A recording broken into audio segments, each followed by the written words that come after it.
Dude, I know the New York City debate is about to start. I know. I've been waiting for it to start. Okay? The debate. Crushing costs, pushing New Yorkers out. Crime concerns, from the subways to the streets. Fears of deportation. What the in a city fuck? built by immigrants. The greatest city in the world at a tipping point. With challenges from Washington Heights to Washington, D.C. Who will lead the way? Is the city's next mayor? Live from Rockefeller Center, the first Democratic primary debate for New York City mayor with City Council Speaker Adrian Adams, former State Assemblyman Michael Blake, former Governor Andrew Cuomo, City Comptroller Brad Lander, State Assemblyman Zohran Mamdani, State Senator Zelnor Myrie, State Senator Jessica Ramos, former Comptroller Scott Stringer, and former hedge fund manager Whitney Tilson. Boo! Sponsored by News for New York, Telemundo 47, Politico, the New York City Campaign Finance Board, and NYC Votes. Zoran Here now, Sindabad! News for New York anchor David Ushery. Good evening, everyone, from 30 Rock, and welcome to the first Democratic primary debate for New York City mayor.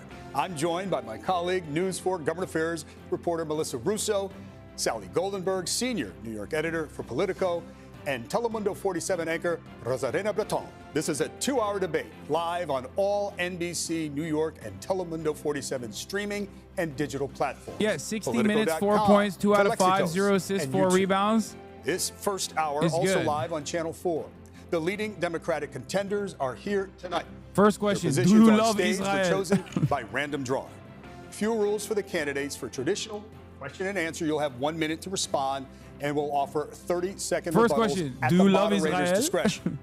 We'll Do you also be asking some believe questions where we're Israel looking has a for right shorter to answers. exist A lot as of a ground we wanna Jewish cover, nation? candidates. And we also reserve the right to cut off your microphone if you ignore the rules, but of course we don't want to do that. The goal is here for you to hear each other and for New Yorkers to hear everything you have to say. Good luck to you all. We'll begin with Melissa Russo. Thank you, David. Good evening, everyone. It's good to have you. We're going to begin tonight with the issue that polls show is #1 for New Yorkers, and that is affordability. Oh, the cost damn. Of Not do you love Israel? residents That's in our weird. city. New housing can take years to build, and we'll get to your plans on that a little bit later in the debate. But right now, we're interested in how you would help residents immediately. So what's your one big idea to make the city more affordable now, and how will you pay for it? We'll begin with you, Ms. Adams. Thank you so much. Thank you for having me this evening. You know, I'm actually the only candidate on this stage who is actually doing the work already. We have a housing plan already. I have built and delivered 120,000 new units of housing. And now with the new proposal that we have in front of us, we have over 80,000 new units of housing that will be coming up and will be affordable to the people of the city of New York. New York is not affordable. I'm a mother, a grandmother, and I want my children to stay here, just like real New Yorkers want their children to stay here. Thank you, Ms. Adams. I should remind everyone, this is a 30-second answer. We'll go to you next, Mr. Lander. Thank you, Melissa. Good evening, everyone. I'm Brad Lander. I'm the New York City Controller. I'm a lifelong affordable housing activist, and I'm a proud Brooklyn dad. Tonight, I'll show you that I'm the only one in this race with the progressive such a values to dweeb, make the dude. city more affordable, with the public integrity to sweep away the corruption of Eric Adams dweeb and maxing. Andrew Cuomo, and with the proven management experience, having already delivered over 50,000 affordable homes to actually deliver on my promises. I'll get 500,000 homes built over the next 10 years. Okay, we're going to move on to Ms. Ramos. I want to remind everyone the question is, what is your one big idea to make the city more affordable now, and how will you pay for it? 30 seconds, Ms. Ramos. Thank you, Melissa. Good evening. Buenas noches to everyone watching at home. Thank you so much for buenas holding this noches. forum. Affordability has been top of mind for New Yorkers since before the pandemic, but the pandemic only exacerbated the conditions for New Yorkers. This is why I set out as chair of the Labor Committee in the New York State Senate to raise the minimum wage, to tie it to inflation, and I'm proud to be the last person to have done that. I'm the only person on this stage tonight who has already had a desk at the mayor's office, and this is why I know that the first thing I want to do on day one is enact a mental health emergency so so that we can keep our streets safe. Okay, Ms. Ramos. Mr. Myrie, your big idea. I haven't heard many big ideas yet, so if you can answer the question, please, in 30 seconds. Your big idea to make the city She just dookied on the last three. And how will you pay for it? Thank you, Melissa. I don't have one big idea. I have three. I want to deliver 1 million homes over the next 10 years. I want universal after school for every kid in this city from age 3 to grade 12. And I want to extend pre-K and 3K past 2:30 p.m. to 6 p.m. My parents came here 50 years ago, worked in factories to put food on the table, where union members sent me to public schools, and that's how I became a state senator and why I'm standing on this stage tonight. That same opportunity needs to be restored for so many New Yorkers, and that is why new leadership is needed, not the leaders of the past that caused the problem. Thank you, Mr. Myrie. Mr. Cuomo. Thank you. Thank you very much. And thank WNBC and Telemundo for hosting today in Buenos noches. I'm running for mayor because I think the city is in real trouble. I'm gay. I think we have a management crisis between the Adams and Lander administration. I think we have a fiscal crisis where the city is actually spending more every year than it is taking in. And I think we have a societal crisis where we have division and hate. On affordability, raise the minimum wage, put more money in people's pocket, more child care, after-school care, and then, of course, build affordable housing. I was the HUD secretary. I know how to do it. Thank you. I'm turning it over to Rosarina. Thank you, Melissa. Bienvenidos a todos. Thank you so much for being here tonight. We're going to ask the same question again, but please listen carefully. You have 30 seconds to answer. What is your one big idea to make the city more affordable now, and how will you pay for it? Again, 30 seconds, Mr. Chilson. Yeah, thank you for having me. Now it may take a couple of years, but I think we need to address the housing crisis. Most of the people on this stage have called to freeze the rent, but I want to go one better. I think we need to drop rents by 20% by unleashing the private sector to build a lot more housing. This isn't pie in the sky. New York did this 100 years ago. Austin has done it just in the past 3 years. So the key is, though, is to ease the zoning restrictions and all the other regulations that are tying Thank you, Mr. private sector. Thank you very much, Mr. Mamdani. Good evening. Thank you so much for having me. We are live here in the most expensive city in the United States of America. 1 in 4 New Yorkers are living in poverty.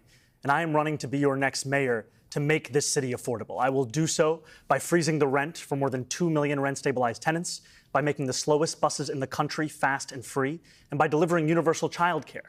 And I will pay for this by taxing the 1%, the billionaires and the profitable corporations that Mr. Cuomo cares more about than working-class New Yorkers. I will ask them to pay their fair share so we can have a city that everyone can. Thank you so much for that, Mr. Blake. Can I jump in for one moment? Mr. Mamdani, how will you convince Albany to pass that tax increase? Because from what we've heard from Governor Hochul, it's not really something that she's thinking about doing. How can you guarantee that will happen? So I have experience in this, actually, because in my first year in the state legislature, I came to Albany, where we had a governor then who didn't want to raise taxes on billionaires and corporations. That was then Governor Cuomo.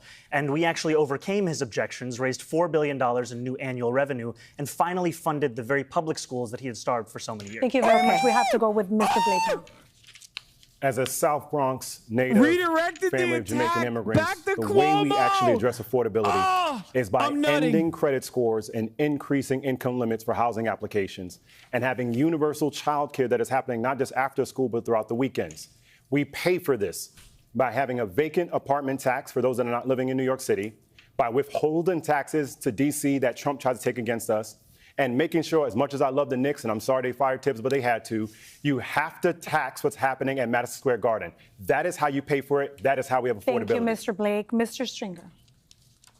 I want to actually put forth a program that can get done for young families and for the people who built this city. And it's very simple.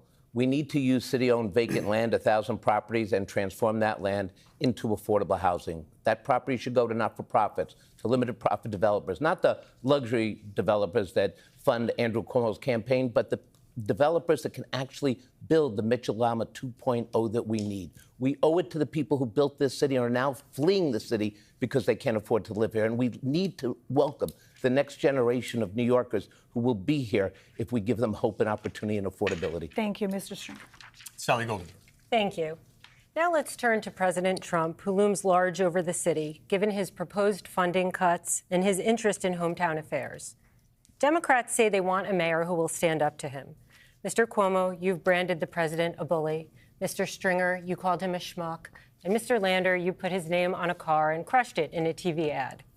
But voters want to know how you will actually deal with the president if you are elected mayor. We have questions for each of you, and you'll all have 1 minute to answer.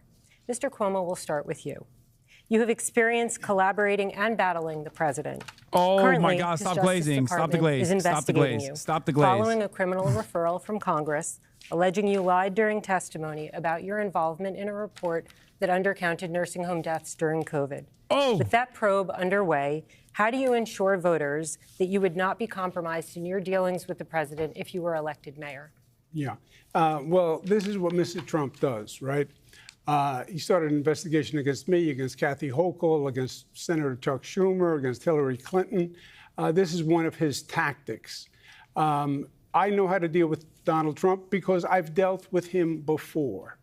Many times, we've had many encounters. We fought on a daily basis through COVID, and I won many of those battles. By I fought killing him on every ice. senior in the state This of New is not York. the first time he's brought ice to New York. He's done that before, and we fought him and we won.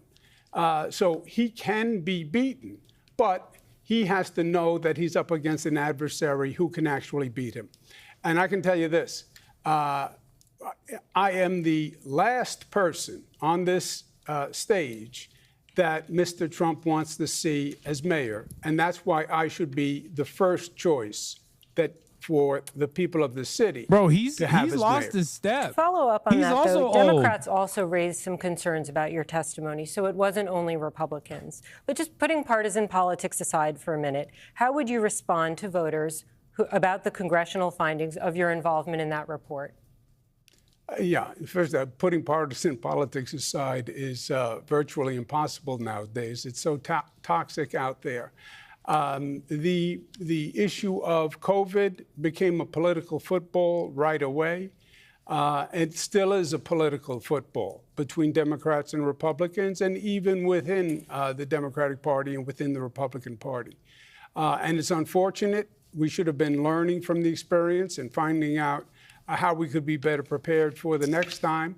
But unfortunately, in this toxic environment, it's been nothing but politicized over and over again. Okay, we have to move on, but I just want to add that the question was, how would you respond to the allegations? But we have to move on. Melissa. Okay. Mr. Mamdani, you have said that Mr. Trump's Department of Justice can't be trusted, and that was after the news broke of Mr. Cuomo's alleged reported DOJ investigation. First, quickly, just a yes or no answer. Do you think that President Trump is unfairly targeting Mr. Cuomo? No, I don't think that it's unfair, but I have no interest in believing that they're actually pursuing justice. Okay. Second part of my question. And to be clear, it's not unfair because Andrew Cuomo did lie to Congress, but ultimately we know that the Trump Justice Department and the Trump administration as a whole is interested more in vindictiveness and persecution of political enemies than in anything to do with justice. Okay, so moving forward, you are also a socialist, and because of that, why wouldn't President Trump target you and, by extension, target New Yorkers? You have 1 minute. President Trump will target whomever is the next mayor of the city. President Trump even targeted his, in many ways, accomplice, Mayor Eric Adams, who has collaborated with the Trump administration at almost every opportunity. And still, in the midst of that collaboration, we saw that New Yorkers are being taken off the streets in their apartment building lobbies. We have $80 million being taken out of our city bank account. So I don't think there's any question that there's any mayor here that will be free from being attacked by Donald Trump. What's more important, however, is that we have a mayor who will actually fight back. And that's what I will do. I am Donald Trump's worst nightmare as a progressive Muslim immigrant who actually fights for the things that I believe in. And the difference between myself and Andrew Cuomo is that my campaign is not funded by the very billionaires who put Donald Trump in D.C. I don't have to pick up the phone from Bill Ackman or Ken Langone. I have to pick up the phone for the more than 20,000 New Yorkers who contributed an average donation of about $80 to break fundraising records and put our campaign in second place. Okay, Mr. Mamdani, thank you. Mr. Cuomo, you want to respond to that? Yeah, please. Mr. Mamdani is very good on Twitter and with videos, but he actually produces nothing for him to accuse me of lying. He also called President Obama a liar and said President Obama was evil. So take everything with a grain of salt. Donald Trump would go through Mr. Mamdani like a hot knife through butter. He's been in government 27 minutes. He passed 3 bills. That's all he's done. He has no experience with Washington, no experience in New York City. He would be Trump's delight. All right, brief response, Mr. Mamdani, then we have to move on. Look, it's true that I don't have experience with corrupt Trump billionaires who are funding my campaign. I don't have experience with party politics and insider consultants. I do have experience, however, with winning $450 million in debt relief for thousands of working-class taxi drivers and actually delivering it to the working-class people. Thank you, Mr. Mamdani. Mr. Lander, you've presented yourself as a tough-talking Trump resistor, but as mayor, you're expected to deliver, including aid for the city. So how can you do that if you're always at war with the president? You have 1 minute. Look, when Donald Trump and Elon Musk stole that $80 million from New York City's bank account, I uncovered it, I rang the alarm bell, and I forced the mayor into court to get it back. You stand up and fight. You go into court when you are in the right. Cuomo used his ultimate early with the he hates Barack Obama. Anywhere in the country to lay out where all that federal money comes into our budget with a really concrete plan for how we put money in reserve so we'll be able to respond. But look, with all the corruption that's in Washington, we can't have corruption here in New York City as well. It's not only that Andrew Cuomo lied to Congress, which is perjury, he also lied to the grieving families whose loved ones he sent into those nursing homes to protect his $5 million book deal. That's corrupt. That's what I crushed in that junkyard. So when I'm mayor, I will stand up to Donald Trump. I will make sure that we've got a budget that's ready. So when they come for our Medicaid, we've got an independent authority ready to keep providing reproductive health care, housing, and education Mr. Cuomo, would you like to respond? Yeah, please. Mr. Lander is a little loose with the facts. If he wants to talk about the facts on nursing homes, we'll talk about the facts. He's just parroting Trump's allegations. I said it long before he did. Which were actually disproven by the federal government now. Which ones are you talking about specifically? In terms of the rate of deaths in nursing homes, New York is number 38 out of 50. Number 38. Only 12 states had a lower rate of death, which is really something when you consider that we had it first and worse than anyone else. And when it comes to corruption, Mr. Lander knows corruption because his office approved $500,000 of contracts to organizations associated with his wife, which he said his deputy I would really just like to clear even though the deputy reported to him. I would just like to clear one thing up, Mr. Cuomo. It's part of the corruption of the city. It's a lie, and you know it, every word. Yeah. Lies I hear you. But the question is whether or not it's political and whether or not your congressional testimony was truthful. Were you, now that you've had time to reflect, involved in producing that report that undercounted those nursing home deaths? Oh, there was no doubt that my administration produced the report, and it did not undercount the deaths. Okay, but you're still saying you were not involved in producing it. It's very clear. That's the Trump line, the MAGA line, right? Because this was during the Trump reelection. Okay. The New York reports always counted the number of deaths where they occurred, in a nursing home or in a hospital. Okay. Now that all the dust is clear. Okay, we have to move on, though. We have to give other people a chance. We'll all have a lot more time on other subjects. It's a very easy answer. All right, hold on, candidates. Did you lie to Congress? All right. Will you acknowledge the deaths? Okay. I mean, it's a very black and white. Okay. Did you lie to Congress? It's simple. They undercounted the deaths in the nursing homes. That's it. That's why the DOJ is investigating All right, here's a Cuomo. chance to answer the question as Melissa presented it. Yes. Mr. Cuomo. No, I told Congress the truth. No, we did not undercount any deaths. When they are all counted, we're number 38 out of 50, which I think shows that compared to what other states went through, we had it first and worst, and that only 12 states had a lower rate of death. We should really be thanking the women and men who worked in those nursing homes and didn't. Okay, very good. Yes, no follow-up, if I may. Dude, he's about to bring out the pots and pans and bang for the fucking workers again. No question. I was very aware of the report. I spoke to it at press conferences. No, before it was released, Mr. And I Cuomo. The stand question is by about the report. production of the report, the creation. All right, Okay, we're going to move on. We're not getting an answer. We're not going to. Stand by the report. No, it was just whether or not you were involved. Let's move on. Okay. Mr. Myrie, Mayor Adams and Governor Hochul have negotiated with Trump. Former Governor Cuomo has as well. As mayor, what experience would you bring to the table with President Trump? Well, let me just say to the people watching at home who are afraid to send their children to school, to the families who are afraid to show up to court proceedings, seeing agents snatch people up doing the right thing. I want to speak directly to you in this moment because you're not hearing that communication. You're not hearing about a mayor that is going to stand up and have the backbone to stand up for our city. I'm the son of 2 undocumented immigrants who came here for opportunity. What the fuck My is the parents title could of take this? me to Hasan is a school. pedo? They What could the take fuck me is to the this? hospital without fear of deportation because they knew the city would have their back. That's the kind of mayor that I'm going to be. One that stands up when necessary. Of course, we're going to work with the president when it's in the best interest of the city. But what he has demonstrated over these past 6 months is that he is not interested in helping this city. We have to grow our tax base so that we can be independent from the federal government. And that's why I have a plan to deliver 1 million homes over the next 10 years. It's why I want free after school for every kid in this city. And it's why I want to extend pre-K and 3K. Chatters, I'm telling Cutie to get Vanilla Mr. on the pod. Rosalina. Okay, shut the fuck Thank you, up. Shut the fuck up. Shut the fuck up. Vamos I'm a hablar working de on it. Trump ahora. You talked about fighting President Trump. In questionnaire that you seek partnership with him. How do you envision working together with him? You have a minute. You know, I've already seen a very clear blueprint about how to elegantly school President Trump. And we saw it in Mexican President Claudia Sheinbaum and how she led on negotiating the tariff scandal with the president. And so I'm here to say that not only should my administration litigate to protect immigrants, to protect gender-affirming care, but we should be ready to withhold our federal taxes when Trump unlawfully takes away funding from the things that we need. We have to play chess, and we have to be smart, and our taxpayer dollars are our leverage.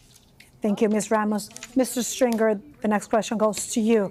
Fighting Trump has been a key element of your campaign. Is there anything that Trump wants that you will be willing to give him in exchange for something that the city needs? You have a minute. Look, this is why it's so critical to elect a mayor with real experience. Experience negotiating, experience understanding what the stakes are here. Look, Donald Trump is coming for New York City. He's hell-bent on collapsing the social safety net. He wants to pick kids off the streets, but he also wants to destroy everything we've built in America, in this city.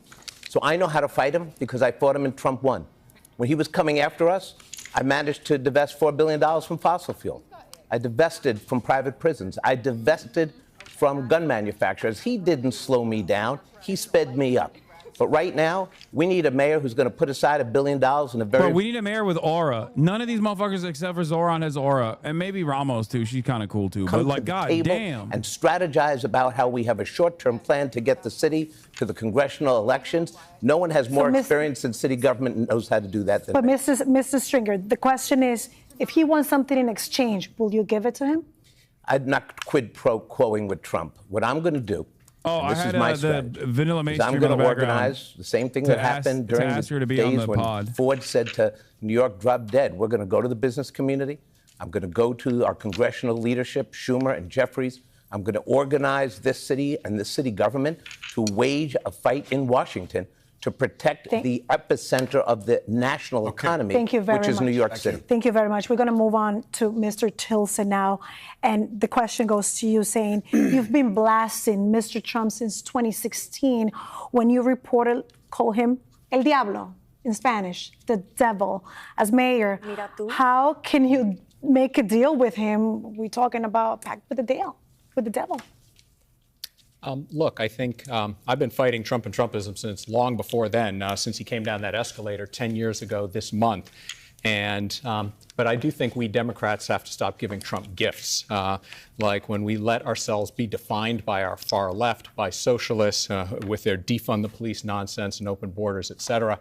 One area that I do agree with Trump is that when a socialist like Zoran here tweets that the NYPD is, quote, wicked and calls to defund and dismantle the NYPD, that is madness, that is costing us elections. And it's why Trump has doubled his share of the New York City vote in the last 3 elections from 17% to 30%. We've got to move away from the far left and the socialism that's sinking our party and our city. Brief response, Mr. Mamdani. I want to be very clear. that police have a critical role to play in creating public safety. And when I Cuomo, speak to he's those got a very bigger officers ribbon than on the you. beat, in the rank and file, I hear from them a frustration that where they join the force to tackle serious crimes, we are instead now asking them to play the roles of mental health professionals and social workers. And that is why we are putting forward a plan to create a Department of Community Safety that will tackle gun violence, homelessness, the mental health crisis. All right, Mr. Mamdani, we might get to some of those issues. I just want a brief response to It's critically important, and I think it's important in a moment when we have a candidate to my right who is absolutely mischaracterizing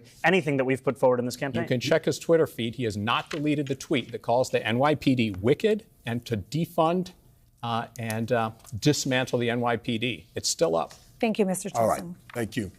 Mr. Blake, those tweets. You often highlight your past roles in the Obama administration and in leadership of the National Democratic Party, which has since lost the White House and is struggling to regroup.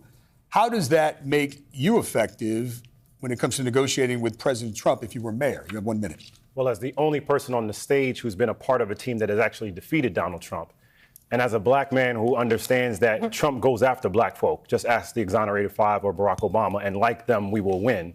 I have the experience to make sure we address what's happening in New York City. First and foremost, anytime Trump and Elon try to take our funds, we will withhold taxes and sending in D.C., specifically working with companies that have contracts in New York City and say, you will not abide by unconstitutional behavior. Second, we will ban ICE at our schools and our places of worship. We will designate them as safe havens because there is no reason at all that ICE is going after our immigrants, in particular families like mine from Jamaica. Third, since I have White House experience under President Obama, State House experience locally, as well as what's happening as a reverend and a community leader, you need to understand that there is someone right now who can lead New York City. You have heard people now not be able to answer the question, but they're saying they can actually represent you. I am ready from day one because of what I have. From the White House to the State House to your house, Michael Blake is ready to lead. Thank you, Mr. Blake. Ms. Adams, your most powerful campaign supporter is New York Attorney General Letitia James, an arch rival of President Trump. How would you ensure that you, and by extension New Yorkers, are not a casualty of their war? You have 1 minute. Thank you very much. And you mentioned the Attorney General. She is the most notorious, the baddest Attorney General that New York and the nation has ever seen. And yes, she does endorse me.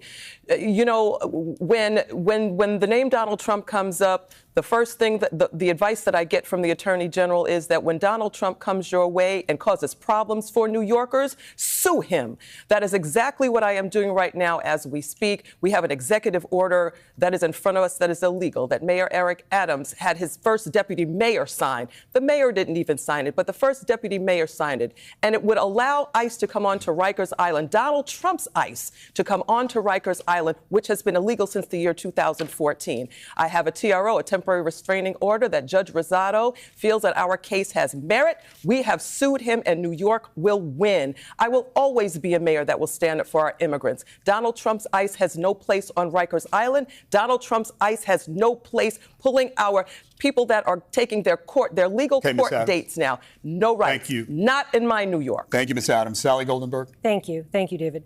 Let's turn to public safety. It's a top concern for many New Yorkers, especially underground on the subways, which so many New Yorkers rely on to get to work. We're seeing fewer robberies and overnight 2 cops on every train, but still many New Yorkers simply don't feel safe on the subways. We'd like to know what plan each of you have to change that.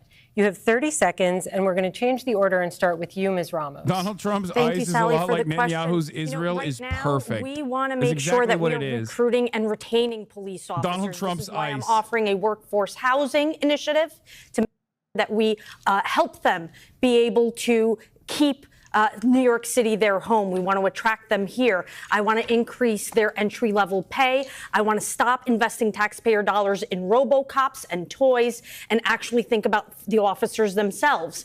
But we have to assess deployment and upskill our EMS workers to respond to mental health emergencies. Thank you, Ms. Ramos. Mr. Myrie. Thank you. I take the train every single day. I took the 5 train to this debate.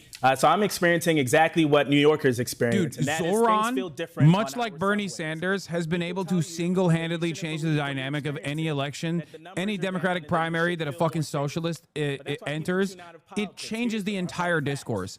Every single person's talking about how they use the fucking metro. Every single person's talking about how they want to do affordable health care and maybe even, affordable rent by like possibly doing radical changes like rent freezes and shit like that.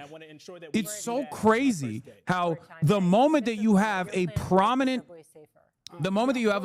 contender that is saying like actually socialist shit, everybody else goes, oh, I'm a socialist too. I'm not a socialist, but like I want to do socialism. I would like to do socialism. It's crazy. The center of gravity always shifts towards the most credible fucking candidate. Always. And in Democratic primaries, that most credible candidate is every single time the person who is earnest and the person who is closest to true socialism. And the subway stations and get them the help they need. We did it before, we can do it again. Thank you, Mr. Cuomo. We're going to fact check that he literally said defund the police himself when he was governor. Right?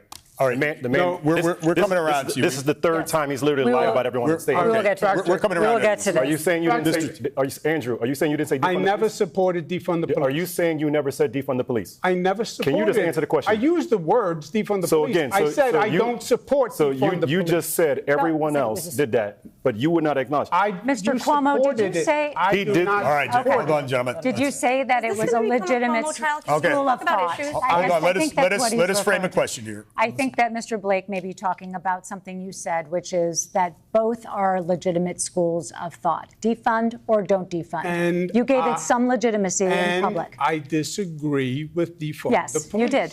Yes. Okay. All right. Okay. Thank you. And I'd still like to respond. We're coming around. We'll be coming around. We're coming around to everybody. Mr. Tilson. Yeah, I'm fully supportive of the increased police presence in the MTA. In fact, transit crime is down this year. It shouldn't be. I shouldn't have to say this, but the key to reducing crime. I'm Whitney Tilson, and I want cops to have extra money in their Candy Crush accounts. Out there enforcing the laws, and we need to make crime illegal. And this is now happening down on the subways. We need to make crime illegal. Starting to enforce the lower level crimes, quality of life crimes. It was legal. I'm going to make it illegal. Drinking, smoking, fucking idiot. Spreading out over the subway. Get a bigger ribbon, dumbass. Police are arresting more, fucking and it turns clown. out that 30% of the people they are arresting have criminal records of more than Okay, I'm sorry. We do have to move on. each. We're at time. Mr. Mamdani. In my No, department the of yellow ribbon is remember the hostages ribbon. It's not. It's no longer for the dedicated troops. Teams of mental health outreach workers who will be deployed to the top 100 subway stations with the highest levels of mental health crises and homelessness. We are actually going to address this in a manner that goes beyond the same ideas that we hear time and time again, recycled by the same politicians like Andrew Cuomo, who brought us to this point. And if we care about the police force, then we have to actually listen to police officers. They are leaving this force, 200 of them each month. And when you ask them why, it's because of the forced overtime. And part of the reason that is taking place is we're asking them to respond to every failure of the social safety net. Thank you, Mr. Blake. The people who don't feel safe are young women, mothers, and grandmothers around Andrew Cuomo. That's the greatest threat to public safety in New York City. Now, specifically to your question, I have said very specifically, we need 1,000 mental health professionals on our subways and streets. And so therefore, you can have police then with body cameras on go do precision policing outside. The police will indicate they were not trained on addressing mental health. Let's utilize those persons who need the help immediately. Blake, if we take you're those stealing steps, then we Zoran's can bars, also bro. make it a point You're to help stealing make his sure everybody steam. gets home alive. Zoran invented that line. But I want to give Cuomo an Stick opportunity to respond to roasting Cuomo. Don't steal his shit. Of sexual harassment allegations in please. your administration. Just if people who are watching at home have to be incredibly frustrated. They defunded the police. They reduced the number of police. They're now saying we need more police. We should have reduced them in the first place. And we need mental health experts to address the homeless, mentally ill. And we do that by getting them off the train so we can assess them and get them to mental health would you care. like to respond to Mr. Blake's comment about sexual harassment? Should listen right now that Andrew Cuomo would not respond when had a chance about sexual. Every woman watching tonight, he was just given a chance to actually address the clear claims that were stated and ignored it. Okay, we do have to move on because we have other candidates on stage and we want to hear about their subway safety plans. Mr. Stringer, can we please hear about your subway safety plan? I'm absolutely qualified to answer. Listen, gentlemen, listen. We are moving on from this question.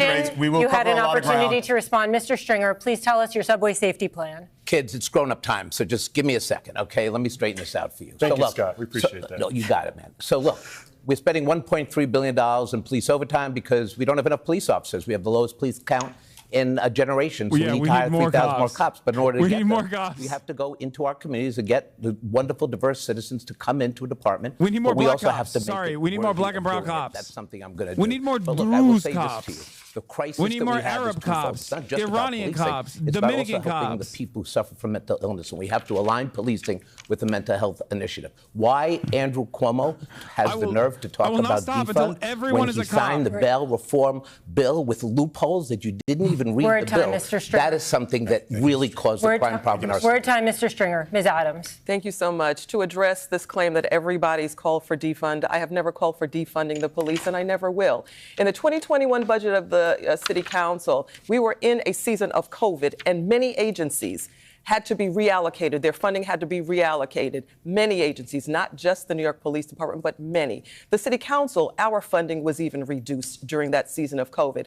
But my public safety agenda calls for police to be taken out of social work and mental health, for our police to be paid what they are worth. We have always supported a budget that reinforces our police department. Thank you, Ms. Adams. We're at time. Mr. Lander, again, the question is about looking forward, your subway safety plan. Yeah, I've got a dear friend whose middle school daughter, who takes the train to school, was pushed to the ground by a homeless person with serious mental illness. This is a big deal for all of our families, which is why I have a ready on day one, detailed, clear plan to end street homelessness for people with serious mental illness. We don't have to be a city where a couple thousand of our mentally ill neighbors cycle from subway to street to hospital to jail and back again. It's a plan called Housing First. It will work.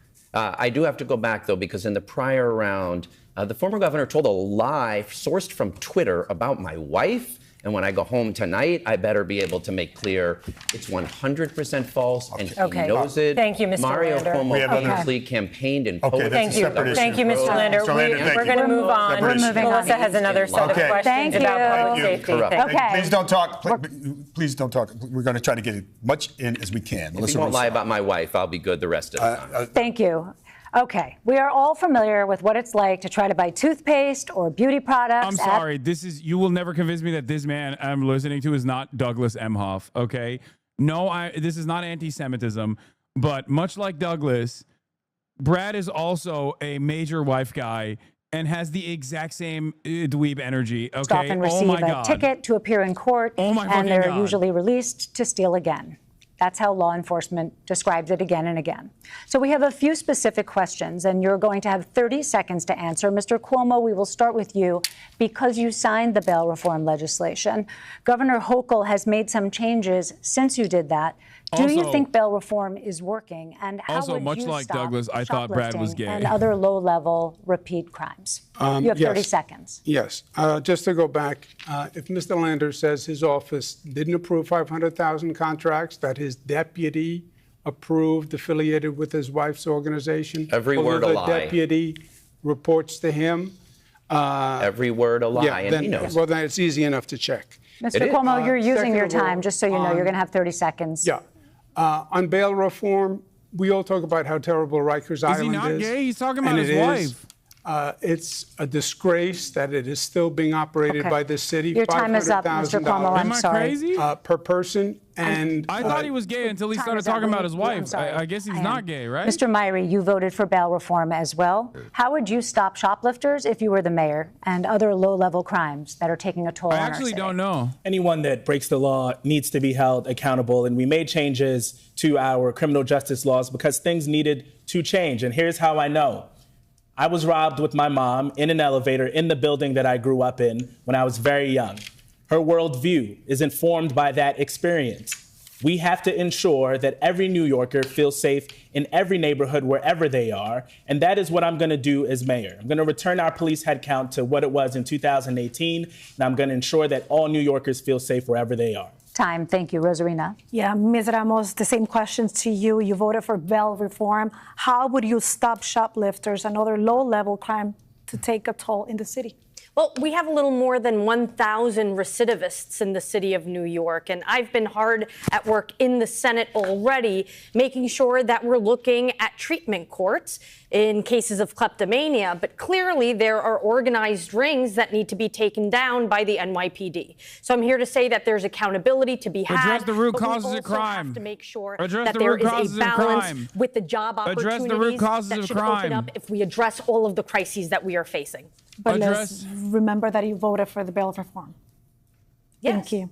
Mr. Mandani, you oppose to rollbacks to bail reform, and you do not want to hire more cops above the current authorized level. How would you stop shoplifters and these repeat offenders? What's your approach? I want to sustain the headcount that we have in the police department. And I want to listen to police officers who are leaving in droves from the department because they're being asked to do the work of mental health professionals and social workers. Right now, police officers pick up hundreds of phone calls a day that are in mental health crises, hundreds of thousands a year. That's not the work that they signed up to do. And when it comes to shoplifting and retail theft, the key here is to listen to workers themselves. They have spoken time and time again about the need for increased staffing in our Walgreens and our Duane Reades. And when it comes to organized crime, Thank you very much. we have to ensure the police actually hold them accountable. Thank you, Mr. Mandani.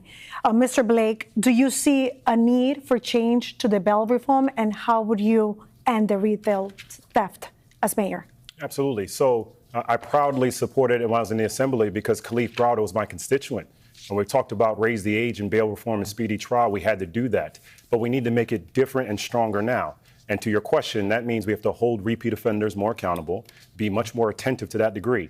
But the broader dynamic, if we help New Yorkers make and keep more money in their pocket in the first place, then we wouldn't have people speaking about shoplifting. That's why we need to have local median income. That's why we have to have guaranteed income. That's why we have to help people on the front end so we're not talking about them being arrested on the back end. Thank you so much, Mr. Blake. Sally.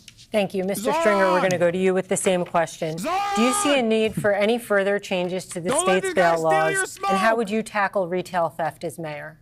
Well, look, I've seen retail theft in my own neighborhood, walking into a Duane Reade with my kids and just seeing the shelves empty and then having to push a button, wait 10 minutes for a young staffer whose job is not to be my personal shopper. This is wrong. And that's why we need to put cops on the beat, working with the small businesses to root out the people who are constantly coming back to do this. But we also have to make sure that the people who are doing the stealing also have opportunities to get them the housing and the services that they need. See, we have to walk and chew gum at the same time when it comes to criminal justice. I just want, since you used your time, just a yes or no question. Do you see a need for further changes to the state's bail laws? Just yes or no? Look, I think right now it's been changed a couple of times. Okay. When Not Cuomo, a yes or no. let me just say, when Cuomo signed it, he didn't do the work of a mayor or governor. The mayor and the governor are supposed to go through legislation and find the loopholes, and he didn't do that, and that's too bad. We're moving on to Ms. Adams. Ms. Adams, same question to you. Do you see any need for changes to the state's bail laws, and how do you plan to tackle retail theft as mayor?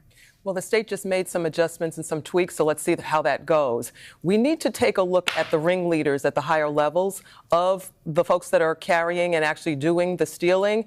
Low-level criminals are wasting away on Rikers Island. Some have committed suicide under this current administration. So what we need to do as far as public safety is concerned, I will fill the over 2,000 vacancies within the NYPD in my first 8 months as mayor. This is what we need to look at. Others are looking at bringing in thousands and thousands of police officers. We have vacancies to fill. This will work. This is what our NYPD needs, better management. Okay, thank you. Mr. Lander, do you see a need for changes to bail reform, and what would you do as mayor about this retail theft?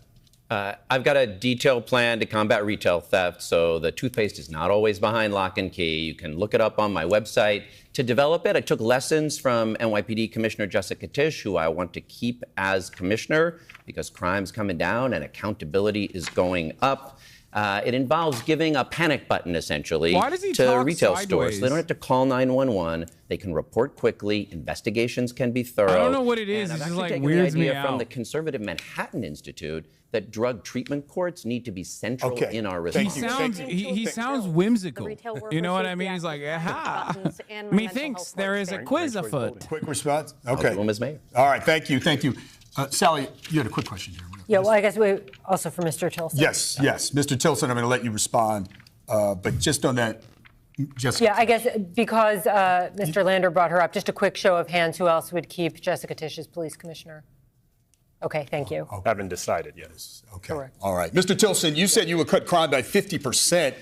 Do you want changes to bail reform? What can you do to tackle this low-level crime? Yeah, well, I do very much believe we need to make substantial changes to bail reform and discovery reform, both of which went too far. Like what I said earlier, we basically decriminalized all low-level crime. Shocker, it went way up. So we need to have more police officers enforcing the law, and we need to change the legislation such that prosecutors can actually punish repeat offenders.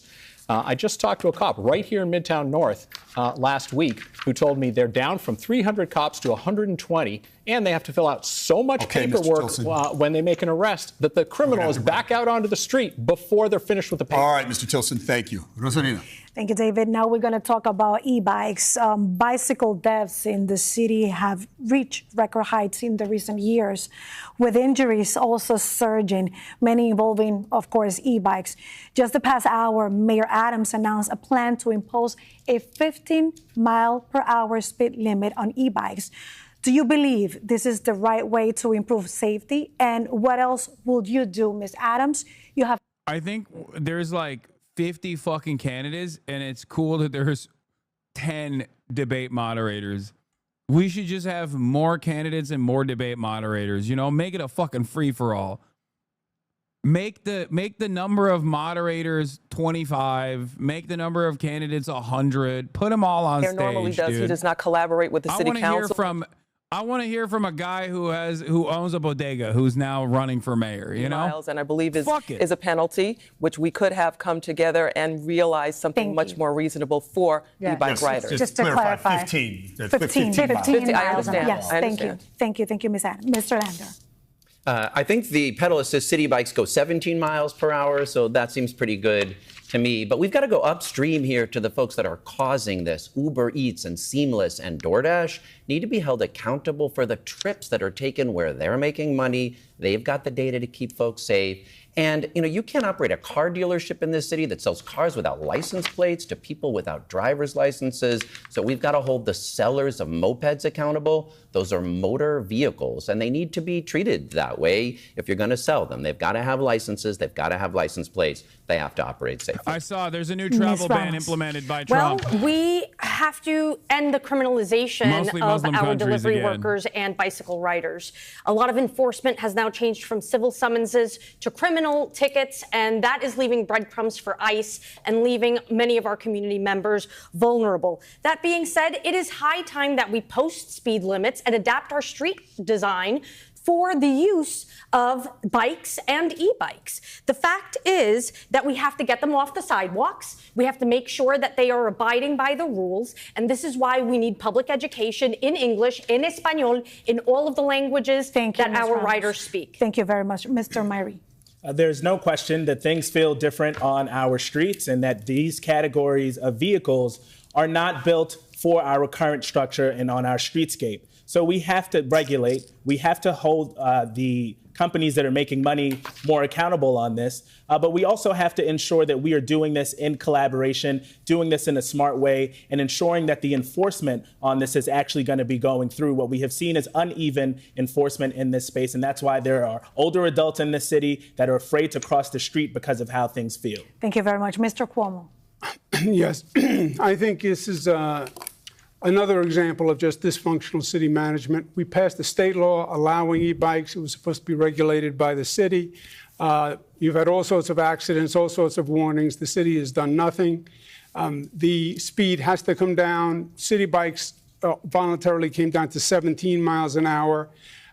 You have these e-bikes, some of them doing 25, 30 miles an hour. You have to bring down the speeds, but you also have to have them registered by the apps. They're the ones who are making the money. Let them license, let them register, let them pay the ticket. Thank you very much. Mr. Tilson.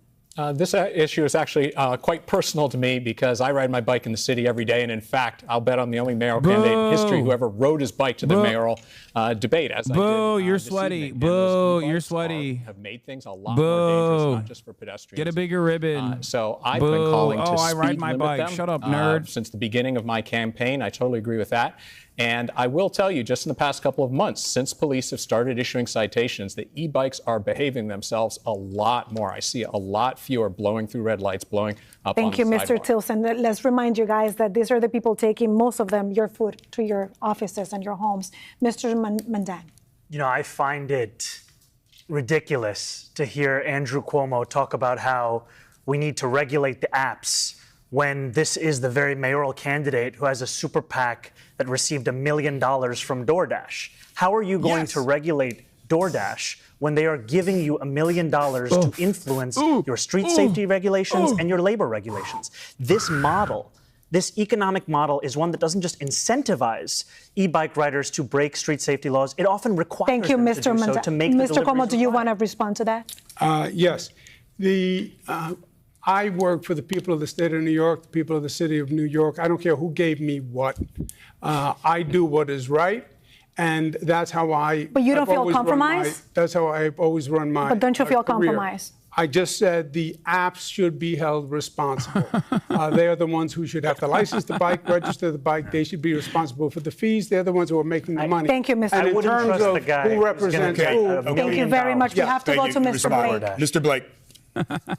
Just want to make sure we internalize that Andrew Cuomo just said, I don't care who gave me what.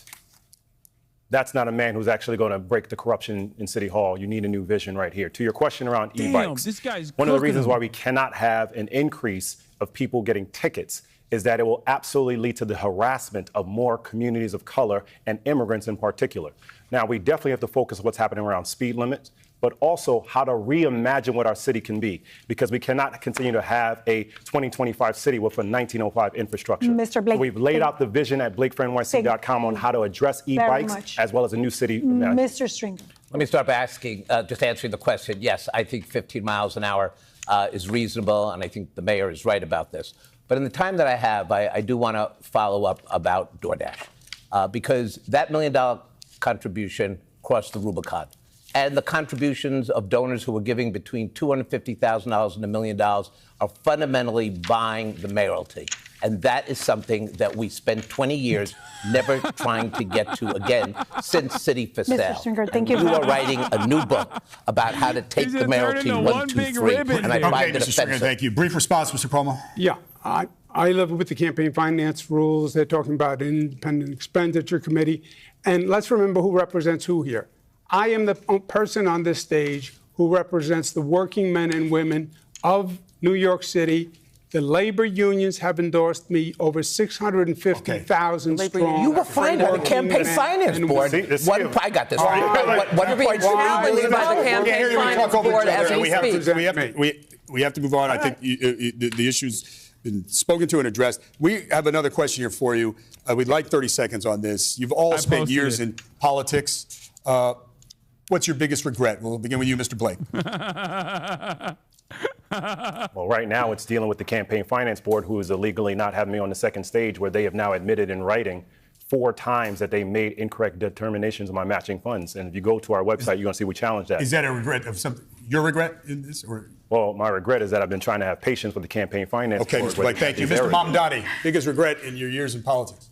You know, as a Democrat, one of my regrets is having trusted the leaders within our own party, leaders like Andrew Cuomo, because what we've seen is that kind of leadership has delivered us to this point where we are under attack by an affordability crisis on the inside and a Trump administration on the outside. And Democrats are tired of being told by leaders from the past that we should continue to simply wait our turn. We should continue to simply trust when we know that's the very leadership that got us to this point. We need to turn the page for new leadership to take us out. Mr. Tilson? Yeah, my biggest regret is that I didn't see Joe Biden's decline and call for him to resign earlier. It wasn't until after the debate that I became one of the loudest voices publicly, nationally. Oh, shut up. Nobody cares about you. Blake is going to see a big uptick, I think, in favorability after this debate because he had a strong performance. so strong that it almost made Zoran look moderate, which is not necessarily a bad thing in the eyes of a lot of New Yorkers. After the AOC endorsement, I believe Zoran to the moon. Connection with reality, where a person who has served in government for they several literally years, fucking chopped Andrew Cuomo. Andrew Cuomo is going to drop in favorability, I think. The greatest city on the earth. And the Democratic Party seems okay with that. Mr. Cuomo, this question was about your personal regrets. Stop saying if AOC endorses. I'm saying when Regret she the does. state of the Democratic Party is No in that personal we regrets. elected Trump. Not the 15th. No regrets when it comes to cutting Medicaid or health care. No regrets when it comes to cutting child care. Oh, no regrets when it comes to slow walking PPE and vaccinations in the season of COVID to black and brown communities. Really, no regrets. No regrets. We have to protect Right. the city's retirees. Okay, we want everyone to be able to respond to this. Retirees. Okay, we want to respond to this, Mr. Cuomo. You only have a few seconds. Yeah, but No, I understand, but it's not. It is just not accurate. Medicaid went up under me. I led the nation cut under healthcare. COVID. Okay. I pushed President Trump to give us everything cut he healthcare. had. Thank you, Mr. Cuomo. Right. I We was asked the there biggest every regret. day You expressed it. leading Okay. COVID. Okay. Understood. No Mr. Moderate. regrets. No regrets. I have to ask him All right, all right. Mr. Cuomo, I'm sorry. I'm sure that people at home must be wondering about your answer to this question because we speak to voters throughout the city and quite a few of them will say, I'm not sure exactly what happened with those sexual harassment cases. We know that you say you never sexually harassed anybody. You say you're running to restore efficient government and efficient leadership. But in the past, your leadership came with what more than one investigation concluded was a toxic work environment, Yeah, we didn't even especially get to for the women. sexual And some of those harassment cases stuff. are still ongoing.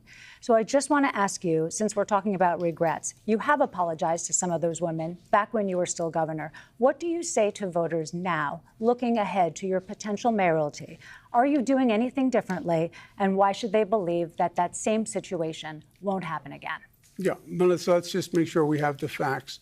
A report was done 4 years You ago wanna look up this making Blake certain fella? 'Cause I think he's allegations. actually said number one at the moment. Oh, time shut the fuck up. That it was political and it was Is Zoran false. number one? 5 district attorneys, Democratic, Republican, short, tall, looked at it all across the state, found absolutely nothing.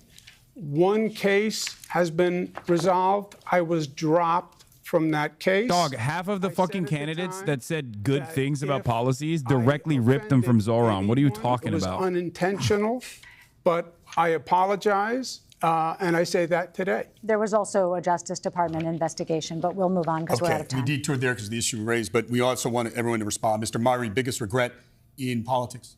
I regret not having secured more funding for after school earlier in my career, but I want to turn to Andrew because during these are short answers. and I Murray, think on your you regret. I have 30 shouldn't seconds. believe women. Correct? Yes. When I was in the ICU during COVID, writing legislation to protect my community, you were the most powerful person in this state, and you were in the governor's mansion taking a $5 million deal. Do you regret taking the $5 million, and will you give it back? Yeah. First of all, that's not true. What I stood up every day and fought for this state, for COVID, against President Trump, for PPE, for masks. I was in emergency rooms. I was in a hospital. All right, gentlemen, I need May I to finish? We're wearing Gentlemen, I wearing garbage understand. bags for PPE. Yes. Do you regret taking We're going to, $5 million? we're going to pick up. It's We the were way, doing everything Mr. Cuomo, we could every day to get Mr. as Cuomo, much people as aren't going to we hear you could. if you. We're are going to finish We have to this. take a break. We have a break right now that we have to take. We will pick up with the issue. I assure you. We're just about at the 1 hour break. We're going to continue this online. Channel 4 goes to regular programming, but wherever you stream, News 4 New York. Okay, my thoughts are, yes, Blake definitely took up a lot of the air from Zoran, but it is definitely something to take note of. When Bernie was in the fucking running and he was a serious contender, half of the Democratic Party's options resembled a watered-down version of Bernie Sanders' campaign promises. Just like now, Zoran is the second contender and the candidate that will most likely defeat Andrew Cuomo.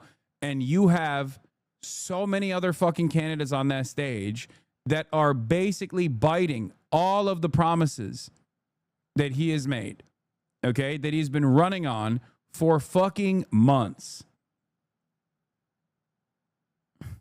In a weird way, the less Zoran talks and the more everyone else shows themselves to be lame, but also shitting on Cuomo, the better Zoran looks. The only threat that I have perceived from tonight, is coming from Blake. Okay? He is unironically doing Zoran as good as Zoran, if not better than Zoran at sometimes. The fact that after Zoran speaks, no one is evil socialist moron rage responding to his commentary is 100% positive for him. Yes. Zoran has done a fantastic job of taking directional questions that are supposed to be attacking him and then redirecting it back to Andrew Cuomo. He's done a fucking amazing, amazing job. Zoran did a TikTok about people taking from him. 12 across. What's a 5-letter word for taking something? 2 years ago, I won New York City's first fare-free bus pilot. One line in each borough, and it was a massive success. As mayor, I'll make every bus fast and free. So imagine my surprise when Andrew Cuomo, the same guy who stole hundreds of millions of dollars from the MTA as governor, suddenly announces his brand new idea. Today, Cuomo unveiled his transportation policy They're evaluating straight up the ripping expansion his of shit. fare-free bus pilot. Andrew, Habibi, when was the last time you even took the bus? And he's not the only disgraced New York executive copying our notes. Eric Adams is in on it too. In January, we announced our plan for NYC baby baskets, where every new parent gets a collection of postnatal products, resources, and information, free of charge. Nice idea, right? Eric Adams sure thought so. Earlier this month, he announced his own plan to give new mothers at 400. Also, in the break, let's see this cutie Cinderella clip. What was the clip? Where did Cutie say I'm a pedophile or something? What do you mean? You want to come on the Fear and podcast? Yes! Okay, you have to. Wait, no, I do. You have to do Whine About It first. Whine About It? Yeah. No! Cutie, you... I won't say the word. I will only reserve that word for the podcast when I'm in the presence of Cutie Cinderella. But oh my God, I'm thinking a word. How dare you? How dare you? Wait, am I fake? Am I fake? Do you want to come? I have the worst friends, bro. I swear to God. No, don't. The worst friend of all time. The worst friend of all time. Cutie fucking Cinderella. Okay? This is the reason why I'm watching American Primeval right now. To understand the mindset and the barbaric nature of Mormons. Okay? That's why. Don't make Hi, Hassan. Oh, no, don't. Hassan's ruining my date. Oh. Hey, I'll be there. He always yucks my yum. I'll be there, Hassan. Oh, boy. I knew it. I'm freaking out. Don't freak out. I'm freaking out. Okay, no, it's like, guys, be chill. Be chill. Be nonchalant. Nonchalant. I know I hate him, but I can't think of things right now as to why. Well, I feel like the porn laptop was enough. Oh, yeah. That one's pretty bad. Oh, fuck. What? I support sex work and sex workers. Oh, my God. Oh, my God. Hassan clit blocking. Clit blocking? That's a new one. That is a new one. Oh, my God. One time he was explaining the female orgasm to me. Like he knew more. You're like, oh, okay. Oh, my God. Oh my God, that's crazy. I can't believe that she's literally, oh my God, she's poisoning. She's my biggest op. I swear to God, Cutie Cinderella's my biggest op, okay? Oh my God, she's my biggest fucking op. Oh my God, she called me a mansplainer, which is literally true. I am a mansplainer. Fuck! It's the worst. Oh my God, she is my biggest op. She's a bigger op than Maya. I swear to God. I swear to fucking God. She's not even wrong. She's right. I am a fucking annoying ass mansplainer. God damn it! Cutie! You're supposed to lie!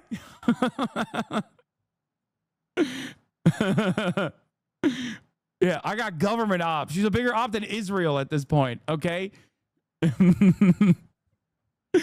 As a man with many enemies, why is it that those who are closest to me betray me worse? Oh, Jesus Christ. Really, buddy. Yeah. Really, buddy. Yeah. Okay, let's get back to the debate. Every one of those things is false. The thing about my wife was sourced from Twitter. Honestly, I have no idea where he got this one. He's lied to you so many times on this stage tonight. Takes no responsibility. All right, we're going to move on. Miss Adams, if you could speak to your biggest regret. Thank you. Miss Adams, your biggest regret in your years in politics? Well, obviously, my biggest regret is believing that Eric Adams would be a good mayor for all New Yorkers. I have had to restore budget cuts from this mayor. I've had to save pre-K. I've had to save 3K. I've had to save our libraries. I've had to save our cultural institutions because the mayor of the city of New York thought that it was his job to cut all of those and to slice and dice the livelihoods of our children, cultural institution, our elders, our seniors through their library services and their food services as well. I have had to be the champion to make sure that all of those services were restored for the people of the city. Mr. Stringer. I thought about this question through my career, and I would say that the biggest regret from a policy perspective was when my mom died of COVID before her time, and she was a great trailblazer, the first woman elected city council in Washington Heights back in the day. She was a real fighter, but she lost the fight with COVID. I really wish, before I left the comptroller's office, that, like with so many other issues, I really was able to really build a COVID recovery plan for the city. Thank you, Mr. And I Stringer. just ran out of time. We'll continue with Telemundo anchor Rosarina Breton. I thought he Thank was you, going to say David. A very Cuomo important killed her. issue for my viewers in Oh Telemundo my 47. God, if he accused Cuomo of murdering his mom, that would have been insane. So, as we know, President Trump wants to abolish sanctuary cities like New York, and his administration has applied pressure to force cooperation on deportation. So to understand a little bit more this issue, we're going to give you a couple of scenarios, hypothetical scenarios. You're going to have a minute to answer this one. Mr. Cuomo, we are going to begin with you. Let's say ICE notifies your city-run hospitals that they must stop offering medical care to undocumented patients, or the federal government is going to withhold millions of dollars in funding. What do you do? I've gone through this with Mr. Trump before with ICE. But what would you do now? You cannot give in to Mr. Trump and his demands. You cannot. But let's say he's cutting funding. You can't. It will never end. If you give in to him, he is a bully. I know him well. If you give in to him today, you will be giving him your lunch money for the rest of your life. So what's the solution?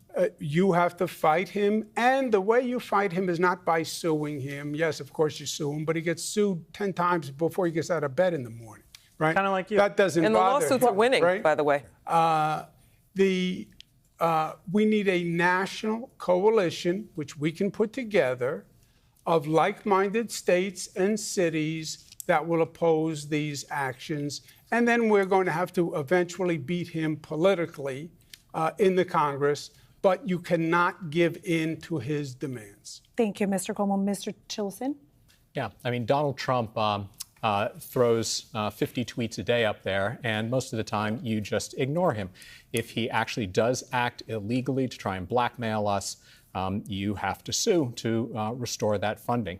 I am appalled by what Trump is doing to terrorize immigrant communities and demonize immigrants in general, and that's an area I will fight him tooth and nail. Mr. Mandani?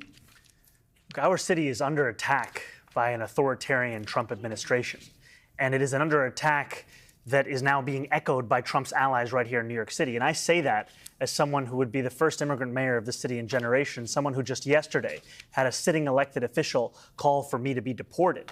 This is not an intellectual exercise for the people of New York City. We deserve to have a mayor who is not funded by the same billionaires that put Donald Trump in D.C. We deserve to have a mayor who will actually fight back. And the way that we fight back is ensure that our local institutions continue to provide the services to each and every New Yorker. But the question is, how can you protect those people? Going to hospitals, how can you protect them? Here's the thing. The Donald Trump administration will use the fact that they fund 7% of our city budget as leverage over us to try and give up whichever category of New Yorkers they are pursuing in that day.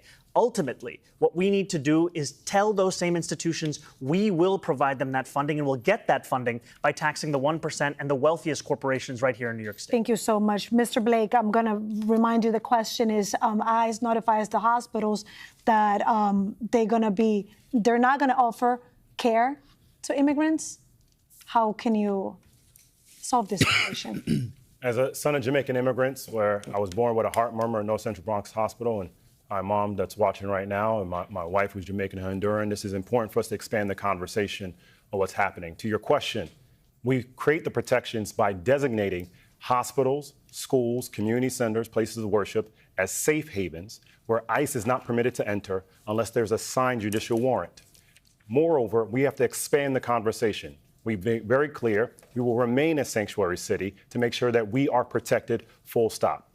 But it also is important about how do we have the rhetoric. That we will not tolerate rhetoric against our immigrant communities. The same way we will not tolerate anti-Semitic behavior. We will not tolerate Islamophobia. We will not tolerate anti-Blackness and anti-Latino rhetoric.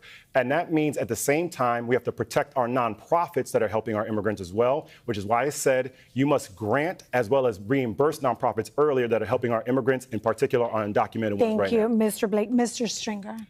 Look, we first have to make it clear that the buck does not stop with Donald Trump.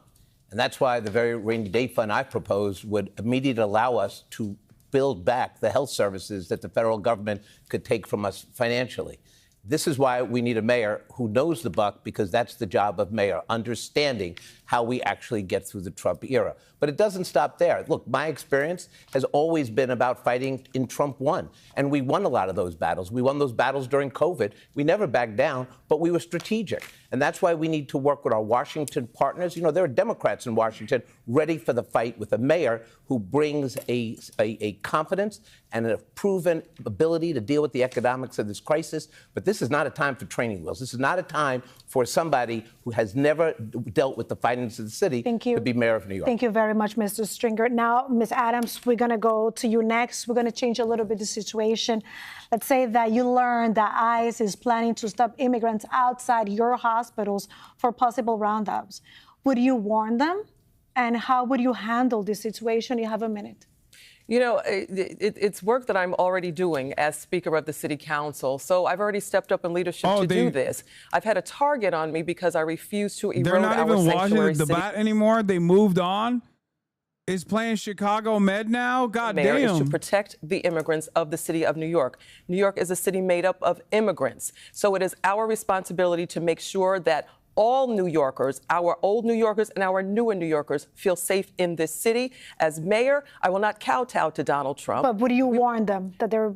I will absolutely use my bully pulpit as the mayor to warn, as I am doing as City Council Speaker pretty much on a daily basis. The work that I am currently doing as Speaker, I will expand as the mayor of the city of New York. Donald Trump will know that city, regardless of his threats and his chaos. We will stand because we are a city and a nation, and we will be that model once again for other cities in this country to take a look at and to work towards becoming like New York. Thank you. Mr. Lander. Thank you, Rosarina. I mean, as you well know, 40% of the 8 million New Yorkers are foreign-born. 50% live in mixed-status households, including 1 million children. This is the future of New York City that we're talking about, which is why I was proud to be a co-sponsor of those sanctuary city laws.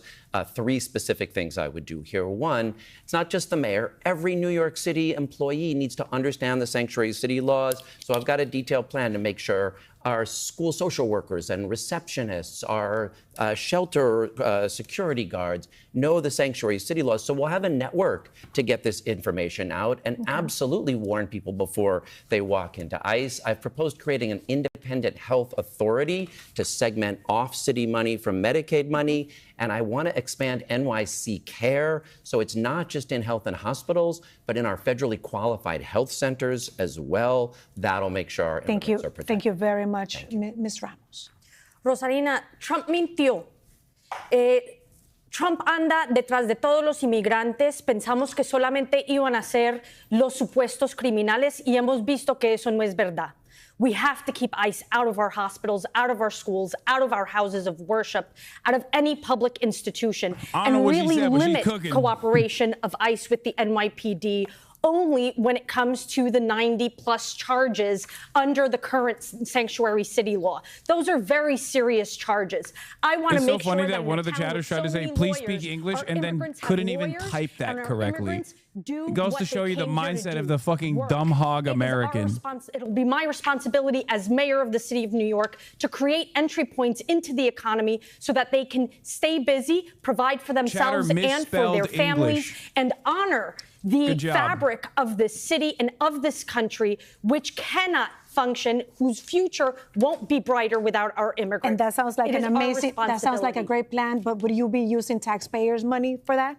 Yes, this is actually making sure we are expanding Action NYC and our cooperation with our community-based organizations, clinics with our 7 law schools to make sure that we are on the ground protecting and teaching people their rights. Mr. Murray.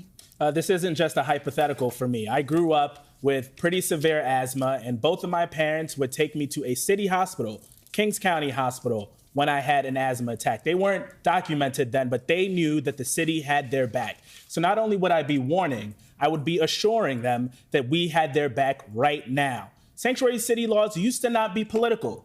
Well-known progressive Rudy Giuliani stood up for our sanctuary city laws because he understood what this community meant to our city. I plan on doing the same. This isn't a time for us to give half measures to say, well, maybe under this circumstance and maybe under that circumstance. We have to stand up. They are snatching people out of our schools. They're snatching people out of our courthouses. We cannot stand for that in this moment. I have a frontline agenda. I want to hire 50 more lawyers to the law department. I want to go on the offensive. I want to utilize the 10th Amendment to ensure that we are not carrying out the federal government's immigration policies. We have to stand up in this moment. That's what I'll be as the next Thank you, Mr. Murray. Sally? Thank you. Let's move on to another very important topic, public schools. The city spends more of its tax dollars on public schools than anything else. But after shelling out some $40,000 a year per student, only about half of New York City kids can read or do math at grade level. Only half. Bottom line here, what do you see as the top reason for that dismal return on this $41 billion a year investment, and how would you turn it around as mayor? You'll all have 30 seconds to answer. Mr. Blake, we'll begin with you. We have to address literacy and have a better pedagogy on the front end so that our teachers and our educators and families are able to make sure that we address this critical issue. It's the reason why I led the My Brother's Keeper program. But it also means that we have to be clear to be against any anti-blackness that is happening in our schools. And something that many people may not realize, in 2008, Andrew Cuomo said that no candidate should shuck or jive in an election. Clearly, Barack Obama was there. So when we talk about education, it's not just about making sure that we're understanding how more kids can read, but making sure we address the anti-blackness happening in schools. We're at time, Mr. Blake, and before we move to Mr. Mamdani, Mr. Cuomo, would you like to respond to that? Okay. It's ridiculous. So no. What about it is ridiculous? Is it inaccurate that you said in 2008? I never insulted President Obama. Is Mr. Mamdani who said he is a liar. Is the quote incorrect? And evil. This is I never insulted. Okay, not hearing an answer to this is very clear. In 2008, I never. In 2008, we do have to move on because many people do want to hear about public education. So we're going to move on to Mr. Mamdani to discuss. Okay, you can have 45 seconds to answer, to respond to him, and please address the question about public schools. Yes, absolutely. I'll do so shortly after. We have Mr. Cuomo, who said these words of shuck and jive when Barack Obama was running to be the president of our country. I was proud in 2008 that the first doors I ever knocked on was for Barack Obama, while we had a candidate here. Why do you call him an evil and while we a liar? Have a candidate here Why would you call him a liar? A candidate here who is so allergic to any accountability or acknowledgement of a mistake that he can't even admit that he said these kinds of words. Now, as it pertains to public education, all of the challenges that we are facing in our city when it comes to our schools, they are also downstream from the fact that 500,000 of our children are going to sleep hungry every single night. 100,000 of them, for the 9th consecutive year, are now homeless. We need to ensure we have a city where our children can not only have food to eat, a place to call their home, and we also have to have the full implementation of class size reduction. Mr. Tilson, we're going to move to you. And I just want to remind you, we do want to know a solution to the problem in the public school system. That is the heart of this question. Sure. Mr. Tilson. the failure of our public schools is exhibit A of how city government spends way too much and delivers far too little. Our kids are reading below Mississippi's despite spending $40,000 a kid. They're the poorest state in the nation, spending 12.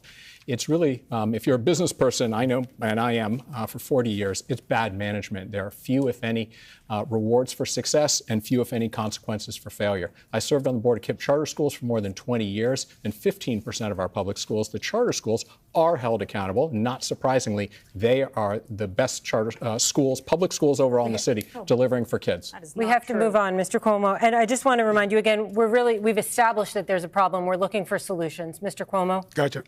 Interesting, Mandami never denied saying Obama was evil and a liar. I believe neither of you denied the quotes that were raised. You didn't deny that. You said shuck and jive. Neither of you denied the quotes that were raised. He did not. But we are here to talk at this moment about public schools.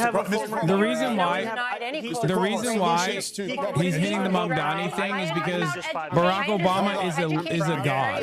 Okay, this is the Democratic primary, and that's the only valuable attack line against Zohran Mamdani. Do you have? No.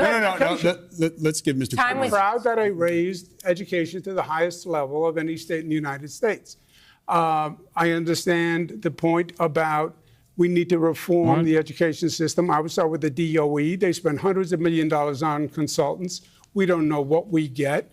I want a real analysis of the curriculum. New York City solves and New York City reads. We need more paraprofessionals in those schools. 1 out of 8 children are homeless.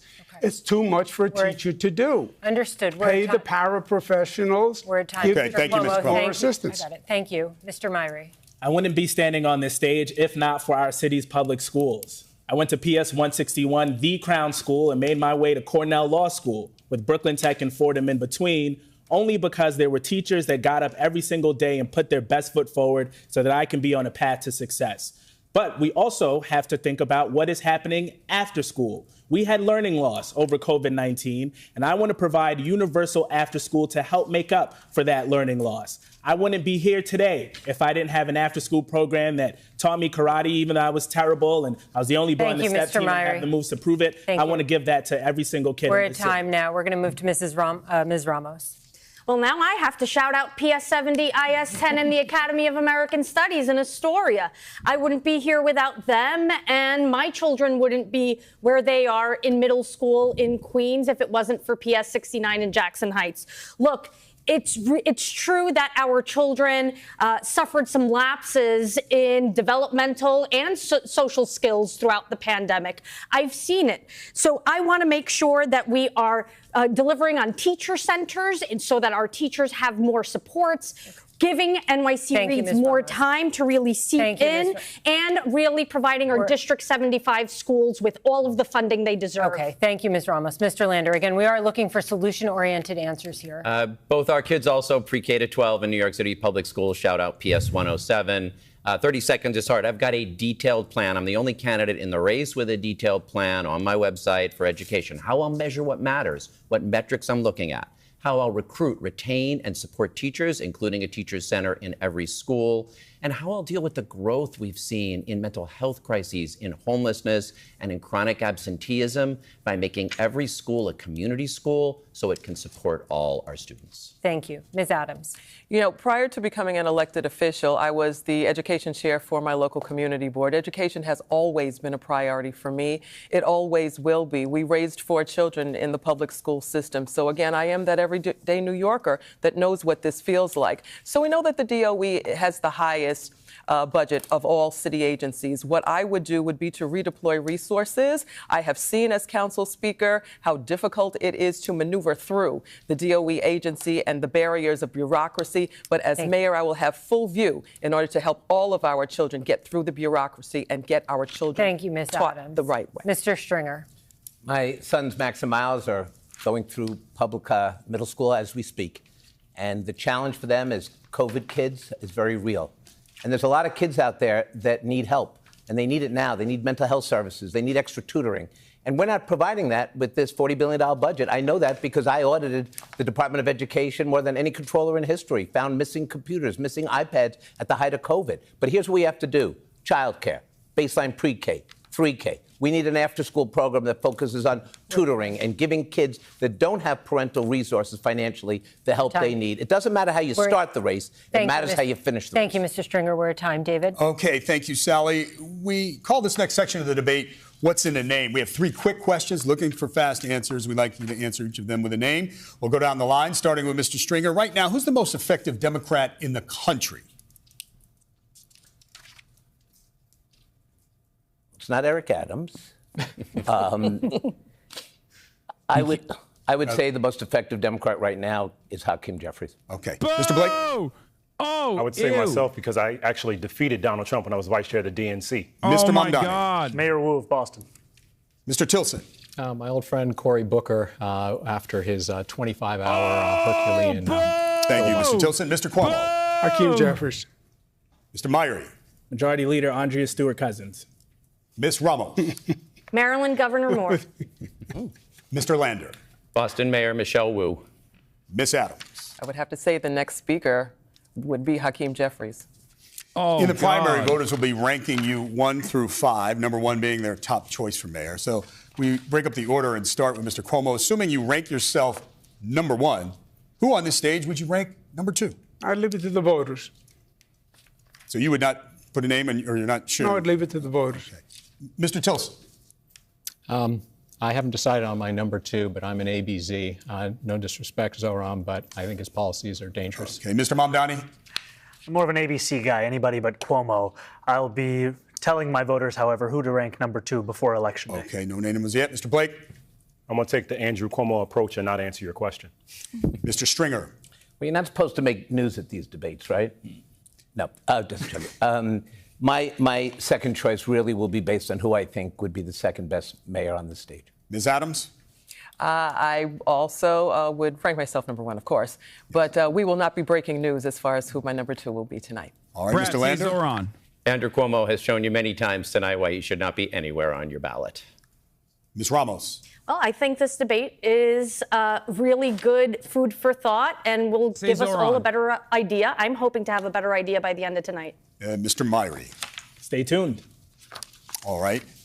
The last one, we'll start with Mr. Stringer again going around. 4 years ago in the race for mayor, who did you rank first on your ballot? What's wrong with him? He fucking sucks. He's a bot. He's an NPC. He is horrible. He hasn't resisted even one bit against the Trump administration's fascist fucking policies. They all suck. Just say AOC and Bernie or something if you want to fucking point to a Democrat that's like good. Or say Chris Van Hollen. I don't know. Mr. Tilson. The Boston mayor is a good argument, though. She has actually done decent by her Did he live constituents. in New York City to even vote? He said he would have done. You said you I think it was about 30 years since he's lived here, right? Okay. Mr. Meyer. I ranked Maya first. Ms. Ramos. I voted for Maya Wiley. Mr. Lander. Maya Wiley 1, Catherine Garcia 2. Ms. Adams. My biggest regret was voting for Eric Adams, number 1, with Maya a very close second. Kathy Garcia was. All right, thank you. Well, I'm not ranking any of you. All right, thank you, Kenneth. Sally. Okay, we're going to move on to housing. You've all made housing a top priority in your campaigns. And as you all know, the city is in a housing crisis with a vacancy rate of just 1.4%. We'd like you to explain your proposed solutions to this housing crisis and how you would pay for it. You'll have 1 minute to answer this question. Mr. Tilson, we'll begin with you. Sure. Well, as I discussed about an hour ago, the key, I think, is to unleash the private sector to build a lot more supply, which wouldn't just stabilize rents. We have the highest rents in the country. We need to bring them down. I think they can come down by 20%. Austin just demonstrated how to do this in only 3 years. How do we do that? We need to ease zoning restrictions, fight NIMBYism, properly staff the city departments, to streamline that process. And overall, just speed up the process. It's taking 4 years to build, start to finish, and it should take only 2. I will say my plan is basically the opposite of Zoran's. He wants the city to build all new affordable housing, which I think the city has we've seen the city is no good at building and operating housing. He would also saddle us, he proposes, with $70 billion of debt. This would end up looking like California's high-speed rail project. Nothing accomplished. We're at time. Thank you, Mr. Tilson. Mr. Cuomo, how would you try to resolve the housing crisis, and how would you pay for it? Yeah, it's a desperate problem. I built housing for the homeless in my 20s. Excuse me. I served as HUD secretary and built housing literally all across the nation, hundreds of thousands of units. We need to blow up HPD. It's an obstacle. The city council is a bottleneck. We have to use faith-based I'd like to respond to that. We need to use vacant city land. I've shown that I know how to build. Look at LaGuardia Airport, look at the Kosciuszko Bridge, look at the 2nd Avenue subway. I know how to get things done. And that's what this election is all about. Not plans, plans, plans. Who can get something done? Ms. Adams, yes, if you would like to very briefly respond to that since he invoked the Go and be like, I'm going to molest every city council member who stands in my way. I'm going to molest them extra hard. You know I have experience in this field. The only person on this stage actually that has experience of city governance and doing the work. The city council under my leadership right now has already walked. It's okay, I'm Italian. This is my culture. For the people of the city of New York. So the city council is not bottlenecking anything. Maybe perhaps 10, 20 years ago, when you were a governor, that was happening. But under my leadership, we have a brand new culture in the city council where we are actually working for the people to make sure that housing is built and housing is built now. Very, very briefly. Yeah. The mayor has an interesting proposal that I think we're going to see in the Charter Commission that talks about the role of the city council and expediting the approval mechanism. Okay. Mr. Myrie, your top solution to the housing crisis. You have 1 minute to discuss it. I grew up in a rent-stabilized apartment. It is a place that my mom, my parents were able to find, the only affordable place they were able to find to raise me to be on this stage right now. But that opportunity has slipped away for too many New Yorkers. My wife and I, we want to put down roots in the same neighborhood that we grew up in. When you walk down Bedford Avenue, everything costs $1 million. Who has $1 million? Maybe some of the people on this stage do, but I don't have it, and I know you watching at home don't have it either. So I've been clear about what my plan is to drive down the cost of housing. 1 million homes over the next 10 years. We can actually do this with some leadership. The leaders of the past, like Cuomo, who had the opportunity to do this, only gave us a city that is more expensive than it was 10 years ago. I want to also extend pre-K and 3K from 2:30 p.m. to 6 p.m. so that we can draw families here and keep them here. And I want universal free after school for every kid in this city because it has to be a city where you can raise a family and where we can move everyone to a path to success. And very, very briefly, what is your price tag on those 1 million new homes? My plan does not require us to raise taxes and reduce the private market in order to build housing, incentivize. All right, thank you. Ms. Ramos. Property tax reform is at the crux of our affordable housing crisis in this city. I want to make sure that we are helping homeowners and landlords bring down their costs. Water rates, the cost of water has skyrocketed in the past 3 years under the current administration. And then I want to freeze the rent. As a rent-stabilized tenant, I know how tough it is to be able to keep up with rent. The rent is too damn high and the wages are too damn low in this city. So I want to make sure that we are unwarehousing the 5,000 apartments that NYCHA is hanging on to. I want to make sure they're repaired so that we can chip into that 200,000 New Yorker waiting list. I also want to bring back the co-op city model so that we can attract the city services that are needed. We need more nurses. We need more teachers. We need more doctors. We need more police officers and firefighters. So I want to build more low-income rentals and modest equity homeownership opportunities so that every New Yorker can own a piece of our city. Thank you, Ms. Ramos. Mr. Lander. Everyone on the stage talks about affordable housing. I've spent 3 decades delivering it. Spent 15 years before I ever got into elected office with my sleeves rolled up, renovating abandoned buildings and vacant lots into affordable homes. In the city council, I was the champion for the Gowanus redevelopment, 8,000 new units, 3,000 genuinely affordable. Saved the 35,000 units of Signature Bank rent-stabilized housing when they were put at risk by Signature's failure. So I know how to do this. That's the leadership I'll bring to City Hall. I'll declare a housing emergency on day one. I put out a detailed plan for how we can build 500,000 homes over the next 10 years, and I've laid out where, including 50,000 units in great new neighborhoods on 4 of the city's 12 city-owned golf courses. Might be losing the golf vote tonight, but we need the pathway to homeownership and genuine rental housing. I've also laid out detailed plans for how to fix HPD and NYCHA. I've got the management experience. I can deliver those homes. Thank you. For viewers at home, that's the Housing Department and the New York City Housing Authority. Thank you. Ms. Adams, given that you spoke about this before, we're going to give you 30 seconds to continue your answer. Yes, already doing the work. Don't need a manual or a transcript in order to do it. I'm already doing it currently as we speak. So I've already delivered thousands of affordable units to people of the city of New York. We can take a look at Innovation Queens, the largest privately developed structure that is coming up right now, unheard of. We can look at Bronx Metro North rezoning. We can also look at what we just passed 2 weeks ago, the Atlantic Avenue rezoning. And yes, we can take a look at the City for All, which will create over 80,000 brand new affordable units. We have to move on to New Mr. York. Stringer. Doing the work. Thank you. Mr. Stringer, can you please talk about your housing plan and how you would pay for it? Well, first of all, this housing crisis is way too real, and we've confronted housing issues in the past. Mayor stepped up and didn't do the minimum, they did the maximum. LaGuardia built 2,200 public housing units. The Mitchell-Lama housing program, the greatest integrated housing program in a generation, was also built. Right now, all we do is have luxury developers propose projects that gives us affordable housing. I want to upend this. My plan, take 1,000 vacant lots, build the affordable housing that we need. You give the land to not-for-profits, to community-based organizations, we're in the game. This is not pie in the sky. I can't say to you tonight, given my 30 years of experience, that anyone has a plan to build 1 million homes or 500,000 homes in 10 years. Don't believe it. Believe what we can do in the next 2 years. That's the first step. Lastly, we also have to recognize who can best do this work. This chatter is correct. They never asked their stances about Israel. What the fuck's going on? For 8 years. And we're at time, Mr. Oh, my God. Oh, my God. Mr. Blake. Chatter, you are right. They never asked about a Israel. housing crisis, you have to actually go through the journey.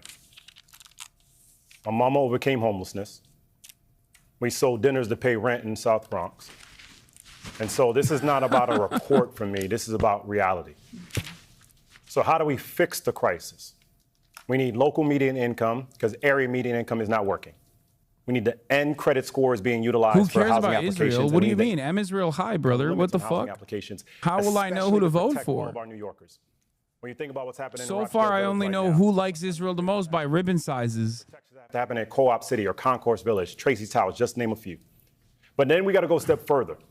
For public housing and those that are living in NYC, for those who have not helped you with heat and hot water, they need to go to jail because they are not being held accountable to actually fight for you.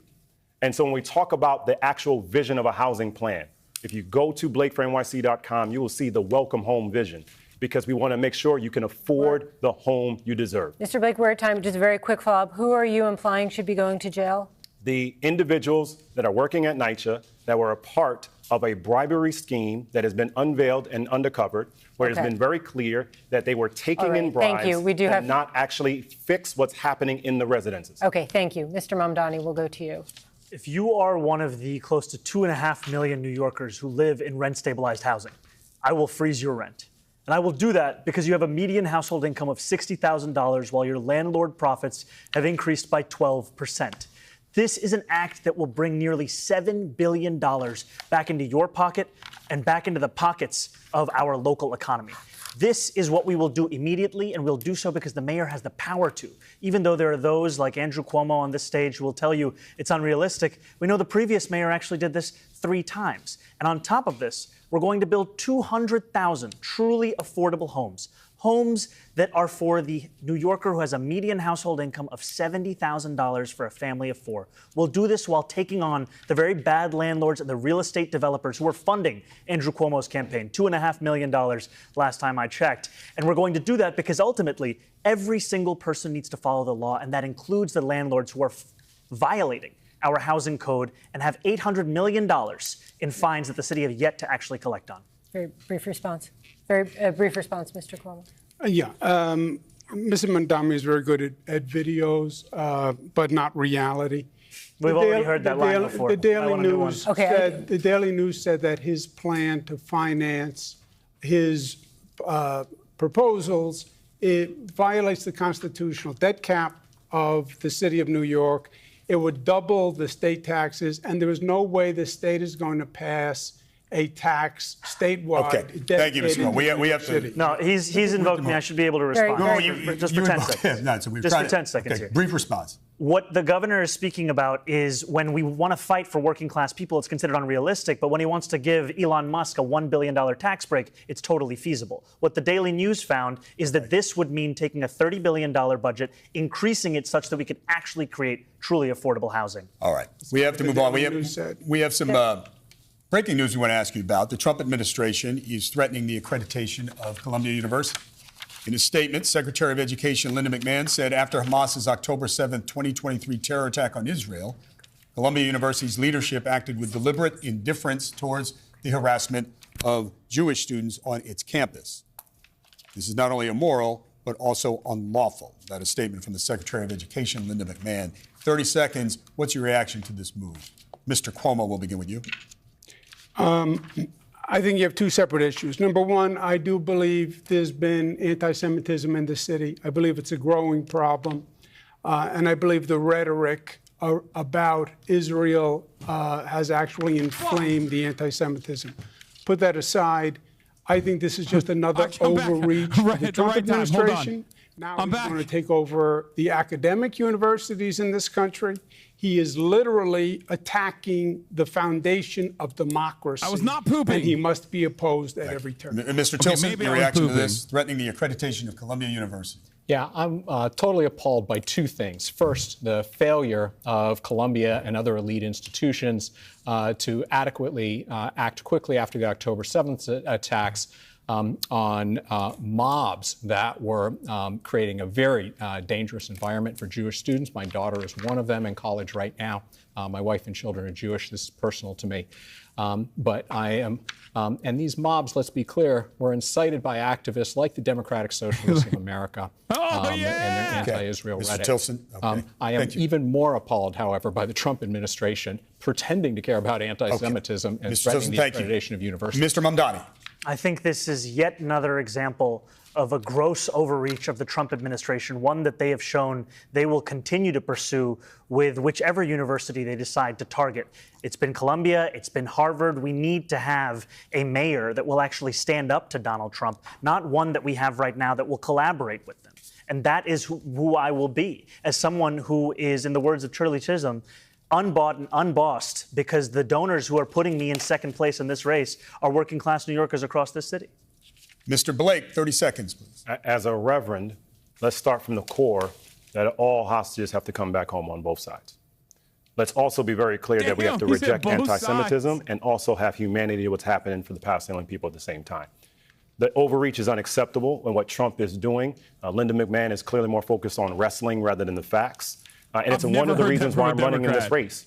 Because of my federal experience. I've never heard that from a Democrat. Hostages on both sides must be released. We have to make sure that we're not allowing D.C. to have overreach. And when they take these steps, we will withhold sending New York City taxes to D.C. Maybe Zoran should be taking notes from Blake, bro. What the hell? That on so many of these college campuses, the anti-Semitic, anti-Jewish hate is very real. Oh, we my have to God, make sure that we hold universities accountable to make sure every student. You guys sound like Trump. You sound exactly like Trump. You are literally Donald Trump on this issue. Everything. These people are so fucking stupid. Steven Pinker doesn't even agree with you, and he sucks. I can't believe Steven Pinker's like, what the fuck are you guys talking about with anti-Semitism about campuses? Fund the civil rights divisions. He would not cut programs that could go a long way to fostering the ability for all different people to work together and come together. Thank you. Ms. Adams, your reaction. The Trump administration says that the university's leadership acted with deliberate indifference towards the harassment of Jewish students. Is now targeting or perhaps threatening their accreditation. Your reaction. You know, all New Yorkers deserve to feel safe no matter who they are. As Speaker, I've allocated over $18 million to combat anti-Semitism in New York City. As mayor, I will continue to combat anti-Semitism within the city of New York. We have got to come against this Trump administration who is now terrorizing our college students, our students across the country. We have to have a mayor who will stand up. I've been that speaker that will stand up. As mayor, I will continue to stand up against Donald Trump. Our students deserve to be in safe spaces on all of our college campuses. Okay. Thank you. Bro, How do you guys go from I hate Donald Trump, we must defend our institutions against Donald Trump, except for when it comes to Israel? I feel it really Israel? personally after the flame throwing in Boulder, Colorado, and the 2 murders in Washington, D.C. I go to a lot of Jewish communal events, and you can't just be looking over your shoulder. So I've got a really detailed plan for how we're going to deal with hate crimes and anti-Semitism in New York City. But let's be clear, Donald Trump, he platforms white nationalists and anti-Semites all the time. This has nothing to do with keeping anyone safe, and trying to discredit Harvard or Columbia is about destroying higher education and democracy. Thank you, Mr. Lander. Won't keep Jews safe. Ms. Ramos. Look, McMahon is no educator, and Trump has no interest in funding our education. He is trying to make our education less accessible to students. I do wish Columbia University fought the way Harvard has. We have to stand up to Trump. We have to be willing to fight back, to sue, and that is exactly what I will do as your mayor to make sure that we are keeping our Jewish students safe, our Muslim students safe, and that we are fighting bigotry at every turn. There is no room for the skyrocketing anti-Semitism that we are seeing in our communities. Thank you, Ms. Ramos. And the xenophobia must end. Mr. Byron. There has been a clear and unequivocal rise in anti-Semitism in this city and across this country. And we have to be just as clear and unequivocal in calling it out and rooting it out wherever it rears its ugly head. That is what I'm going to do as mayor. But come on, this is New York City. Our Jewish friends and our neighbors, they make our city what it is. Kindergarten through 8th grade, I went to school next to Beit Rivka. That is part of what makes our city great. This is a shameful, unconstitutional overreach by this Trump administration, and it is pattern and practice for what they have done all across our city and country. Thank you. Thank you. We're going to stay in the area of Columbia University with our next question, and Sally Goldenberg. Thank you, David. The case of Mahmoud Khalil, a permanent U.S. resident who helped lead pro-Palestinian protests, drags on in the courts. The Trump administration wants to deport Khalil, accusing him of supporting Hamas, a terrorist group, and making Jewish students feel less safe on campus. They say he's a threat to foreign policy. He was arrested and detained, but has not been formally charged with a crime, and he says he's done nothing wrong. We're looking for a very short answer here, and we'll begin with you, Mr. Mamdani. Do you believe that Mr. Khalil should be set free or deported? He should be set free. He should be at home with his wife, Noor, and their young child. And the fact that he is still in Louisiana is an abomination. It's an attack on our First Amendment. And it is clear, another example of Donald Trump weaponizing the very real issue of anti-Semitism to then throw Palestinian New Yorkers into detention facilities and not even tell us what the crime is that they're charged with. Thank you, Mr. Tillerson. Nice. I can't answer the question without knowing all the facts right now. It certainly looks like another case. Stop. Let me finish. It looks like another case of Trump administration overreach. They need to prove their case and show that he has ties to terrorism. That would justify via due process revoking his green card and deporting him. I hate him so much. Oh my God, fuck you. Will be able to do that, and therefore he should be set free. Why don't you believe in the Armenian genocide? What do you mean? Mr. Cuomo. Where are you getting this information from, Chatter? Trump eroding democracy. When have I ever said that I don't believe in the Armenian genocide, you fucking moron? He should be released. Why do you have to fantasize about positions I don't have? Mr. Myrie. He should be immediately set free. Ms. Ramos. We have due process in our Constitution for every person. Mahmoud Khalil is no exception. He belongs home with his family, just like Andrea Hernandez and so many others who have been unlawfully abducted by ICE. Mr. Lander. Mahmoud Khalil should be at home with his family, and so should Dillard Contreras, a New York City public high school student that ICE tricked and then arrested and is trying to deport. We've got to stand up, make sure folks have legal services, and that New York City has their back. Ms. Adams? Yes, Mahmoud Khalil should be released immediately. There is no due process in Donald Trump's America, and that is why we all have to pull together and fight this chaotic Trump administration. It cannot be allowed to harm more families, to harm more individuals that have committed no crime. This should be unacceptable to every American and everyone that lives in this country. Thank you. Mr. Stringer. As a Jewish American whose wife works at the Jewish Museum in Lower Manhattan fighting the Holocaust, fighting to make sure we remember the Holocaust, I will say unequivocally that taking this man off the streets, and others off the streets without any charges or any rationale is a direct, horrifying moment for our Constitution. Donald Trump should be ashamed of himself for doing this. Mr. Blake? Mahmoud should be home with his family, full stop. It's really that easy, Whitney. Extended on this is the appreciation and understanding that whether it be Dylan from the Bronx or any of our communities, we should not believe that a convicted felon president is actually going to ever honor the Constitution. It's the reason why we have to make sure we protect our immigrants and have more lawyers at our immigration hearings, because we should actually know where individuals are so they have a chance to fight for their own justice. Thank you, Melissa. Thank you. We're moving on to a subject that none of you are discussing much on the campaign trail, but it could reshape the city in the next few years, and that is the rapid advance of artificial intelligence. It could improve many things in the city, but it could also eliminate thousands of jobs.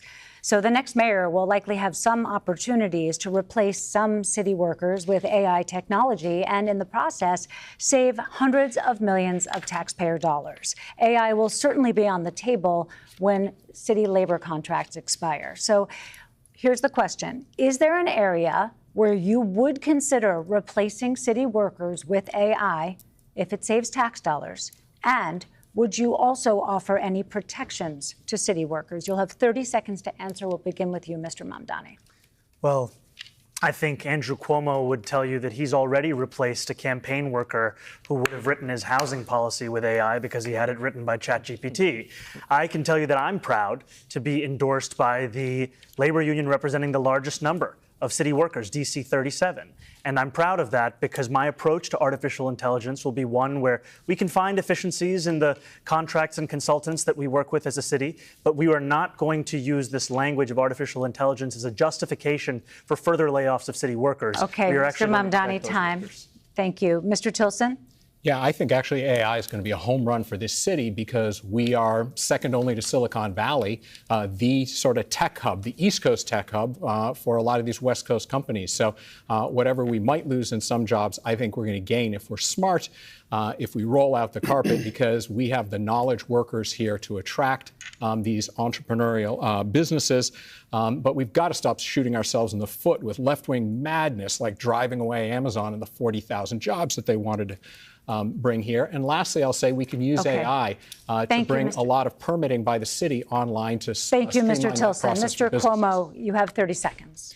Yeah, I am the candidate on the stage who's endorsed by more labor unions than anyone else, over 650,000 working men and women, and I'm proud of it. AI is undeniable. It's coming. There's I think, a tremendous opportunity for economic development here in New York by bringing AI to New York and bringing those businesses here.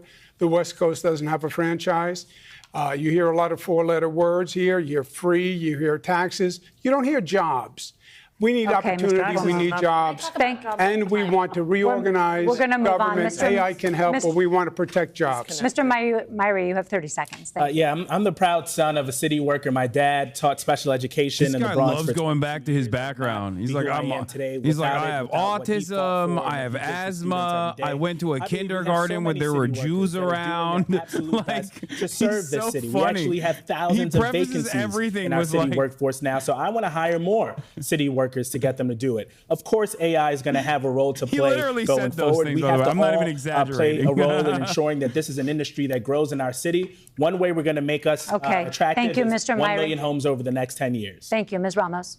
I wrote the law to protect our artists, our actors' image and likeness from AI's use through movie studios. Every day I walk out of my building, and down that's my block, exactly what I want to do. I want to put the power in our workers' hands to help us lead the transition into the use of artificial intelligence. We can't be Luddites. But we do have to make sure that the most dangerous place in America for Jews is the Upper West Side of New York. them and repurpose them for mental health capacities where we have deep shortages. The most dangerous place on the planet for Three Jews. strategies I've proposed to use AI and technology to make government more efficient that won't cost any jobs but will save us money. Columbia campus. Last year we paid out over $2 billion to settle 12,000 claims. I have an RFP in the field to use machine learning and AI to find patterns, put it on the books of the agencies that cause it so we can actually reduce that. Second, we should have NYCHA vendor scorecards that enable residents to rate the repair vendors that come into their units. And they're not doing that right now. We could make much better use of our taxpayer dollars Thank you, by Mr. going Lander. with the vendors who actually get the work done. Thank you. And Ms. third, you're up. she says I got 15. Okay.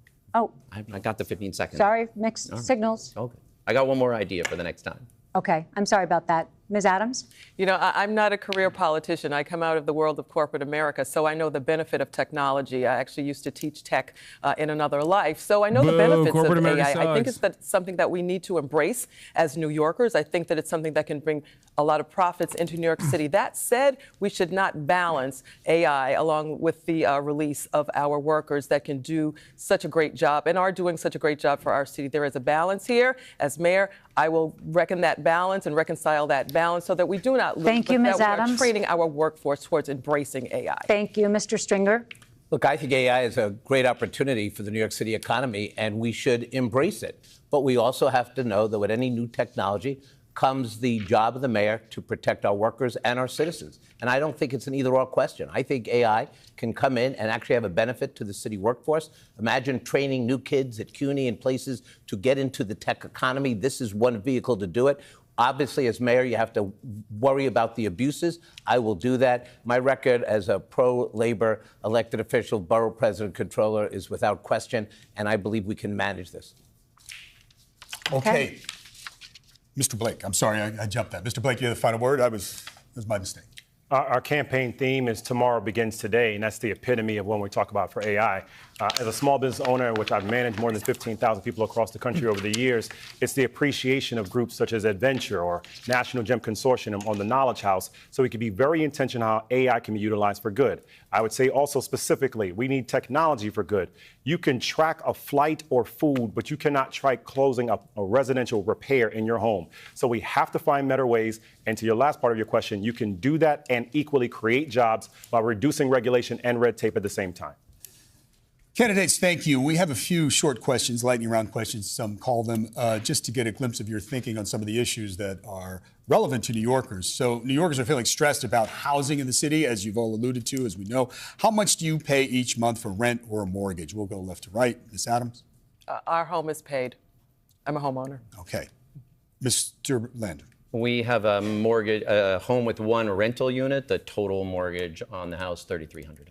Okay, thank you. Ms. Ramos? We rent. We pay $2,500 a month. Okay. Mr. Myron? Sir, in a rent-stabilized apartment I grew up in, $1,300.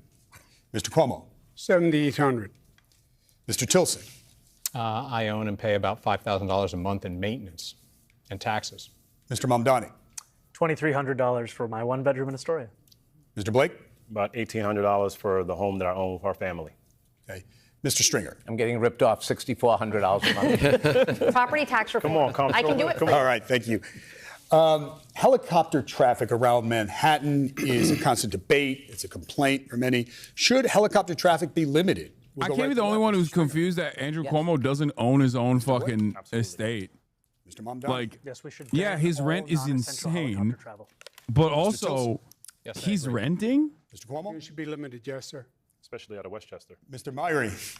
Yes, and I've co-sponsored legislation in the state to that effect. Okay. Ms. Ramos? Stop the chop. Mr. Lander? Yes. Okay. And Ms. Adams? Already doing the work. We've already passed a bill in the City Council. Okay. The first foreign visit by a mayor of New York is always considered significant. Where would you go first? Left to right, Ms. Adams. First visit, I would visit the Holy Land. Okay. Ms. Lander. Mr. Lander, sorry.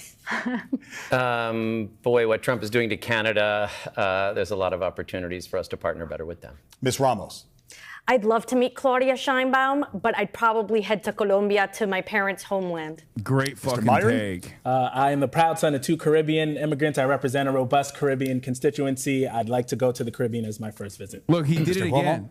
Given the hostility and the anti-Semitism that has been shown in New York, I would go to Israel.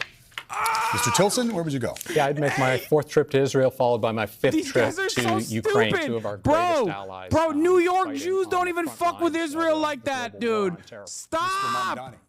I would stay in New York City. My plans are to address New Yorkers across the 5 boroughs and focus on that. Mr. Mamdani, can I just jump in? Would you visit Israel as mayor? What? What the hell's going on? What the hell's going on? I've said travel to Israel to stand up for Jewish New Yorkers.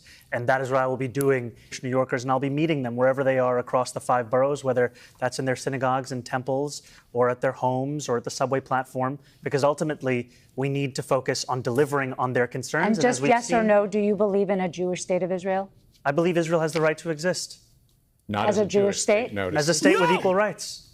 He won't, Okay. he Not won't as a say it Jewish has state. a right to exist as a Jewish state. And his answer was no, he won't visit Israel. I said that very That's what he was clearly. trying to say. No, unlike you, I answer questions very directly. All right, and I want to be very clear. I believe every state should be a state of equal rights. Okay, thank you, Mr. Mamdani. Mr. Blake, where would you go on your first foreign visit as mayor of New York? My full name is Michael Alexander Blake. I'm named after Michael Manley Alexander Bustamante. So, of course, I'm going to go to Jamaica to mash up the place, my fellow patois Jamaicans out here. What is happening with this? What's going on with this delay?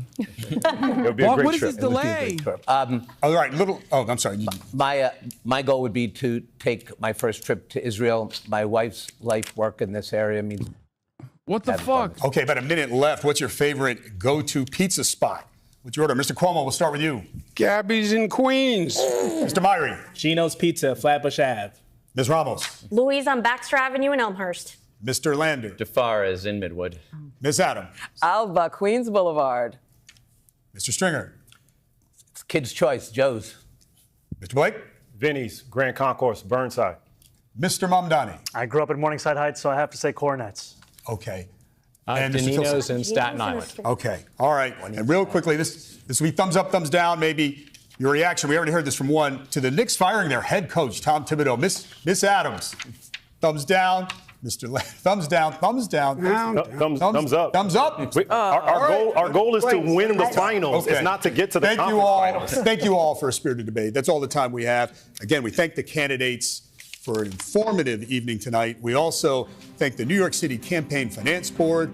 Urge you to check out their website, nycvotes.org. It has information on the candidates in every race. And importantly, you'll learn more about ranked choice voting, which is how the nominees for mayor will be selected. For all of us here at NBC New York and Telemundo 47 and Politico, go vote June 24th. I'm losing my mind. Jumping on Zoran on the Israel question was hella weird. Bro, that was so fucking insane. That was so insane. Okay, let me explain to you something. First, they went, does Israel have a right to exist? Which, again, no state has a fucking right to exist, okay? Nazi Germany did not have a right to exist, and it didn't exist any longer after World War II. Apartheid South Africa did not have a right to exist. Rhodesia did not have a right to exist. Okay? So Zoran being like, Israel has a right to exist, again, bad answer to begin with, okay? Now, once you answer it like that, now they're fucking saying, does Israel have a right to exist as a Jewish state? Which it abso-fucking-lutely does not, okay? No, he's saying Israel has a right to exist as a state with equal rights is correct. I cannot believe that this is now a major point of contention that they're fucking posting.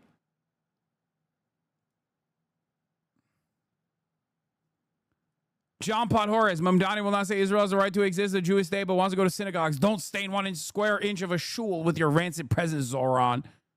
Fucking fascist, dude. Suck my fucking cock, okay?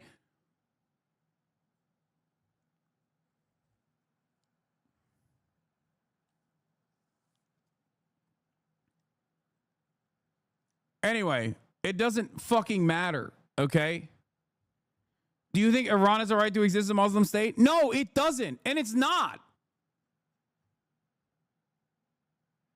If you think Iran is a fucking ethno-state, you're delusional. And actually, as a major point of contention, the Mullah regime is a major fucking point of contention. Who the fuck would turn around and say, yeah, no, Iran should be the Islamic fucking republic? No one thinks this. Iranians don't fucking agree with this. Who the fuck agrees with that statement? It's also not a fucking ethno state to begin with.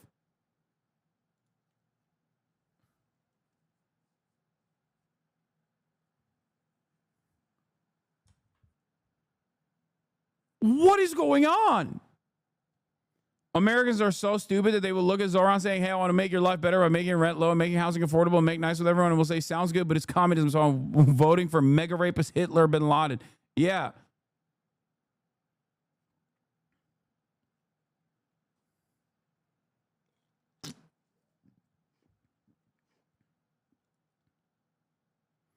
Oh my God, instantly, does not believe Israel has a right to exist as a Jewish state and will not commit to visiting. Dude, this is why you can't even give a fucking inch. You can't even give an inch. You can't even give a fucking inch. Whatever your opinion is, you should stand by it, okay? You should stand by your position and rely on the actual clarity, the moral clarity that average fucking people have. It's so stupid. No, of course. The idea that like Israel has a right to exist, like fuck you. No state has a right to exist. People have a fucking right to exist. States don't have a fucking right to exist. Okay? As a Jewish New Yorker, I'm deeply disappointed in Zoran's inability to stand up for Palestine during this mayoral debate. He never once mentioned the genocide and says Israel has a right to exist. I expected better from a DSA candidate. Thumbs down.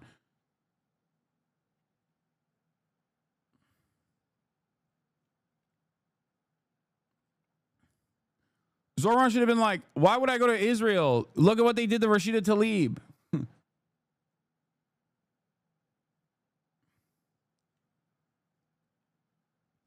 I can't believe that they fucking turned around. Isn't Japan an ethno state? Asking genuinely. Yes. And that's a fucking major self-defeat. A major point of self-defeat for Japan to begin with. Yeah, no shit.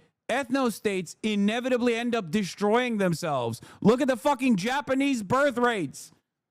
Yeah, that's a major problem.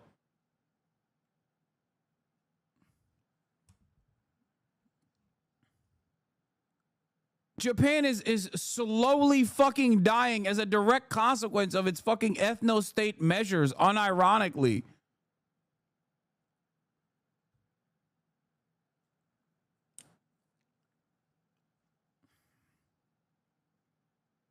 Trying to explain ethno-state to a white man, so imagine Japan. Also, there's a lot of fucking xenophobia and racism in Japan, but as far as de facto or de jure racist racial practices, it does not resemble what the fuck is going on in Israel, okay? There's no like direct fucking law in the book. Like there's still a fuck ton of migrants that are abused and exploited in Japan. There are so many fucking issues, but it's not an apartheid. Japan had its own historic ethnic cleansing campaign against the Ainu people. Okay, they already did that. Except they're not doing it currently. Just like America had its own exterminationist policies of the indigenous population, the Native Americans, is not happening currently. There's still major issues in terms of the contemporary existence of indigenous populations on U.S. soil. Or Canada or Australia. The point is not currently happening in real time in front of our fucking eyes with our fucking tax dollars.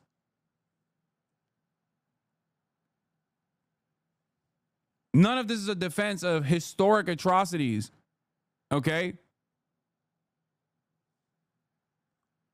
If I was around back then, I would try to do my very best to stop that too. And I'm here right now trying to stop the modern version of that. Do you understand? So anyone that tries to bring it up, anyone that tries to bring that shit up is so stupid.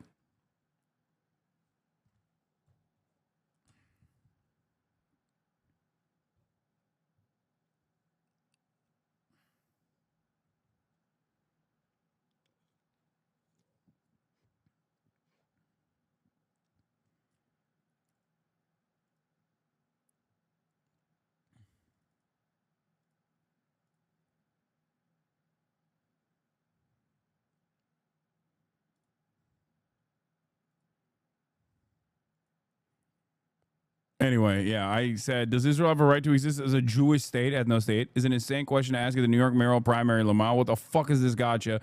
Of course it doesn't have a right to exist as a fucking ethno state. No state has a right to exist to begin with.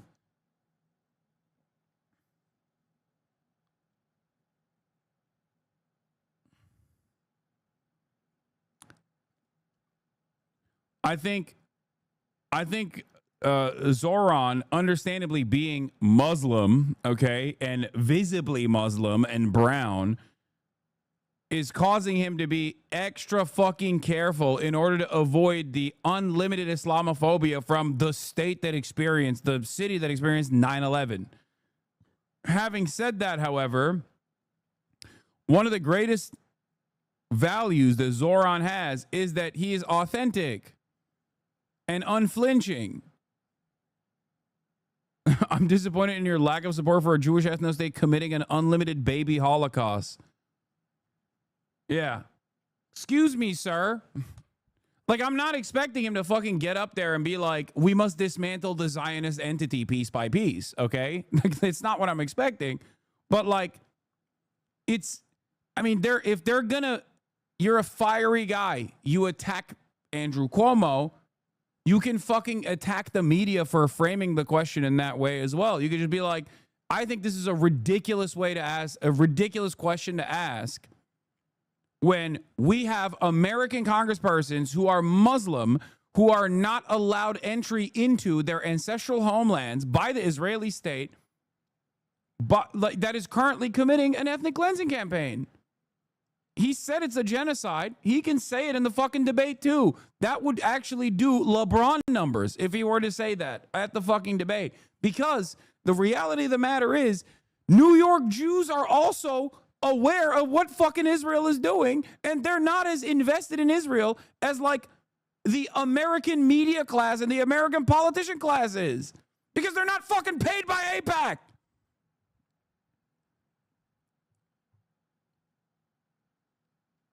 Especially now, at a time when the attitude is swung so dramatically in the direction of truth, I see no reason to back away from this. 19 months of unlimited child holocaust backed by the American state. It's okay to be like, this is unacceptable.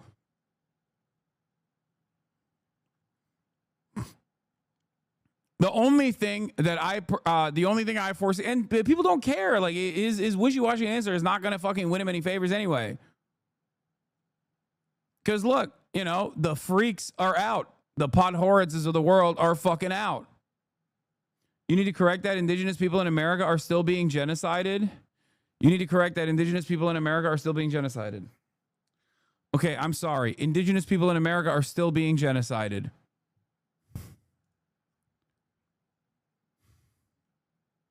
Is just like Gaza. They're currently fucking dropping bombs on reservations. You're right.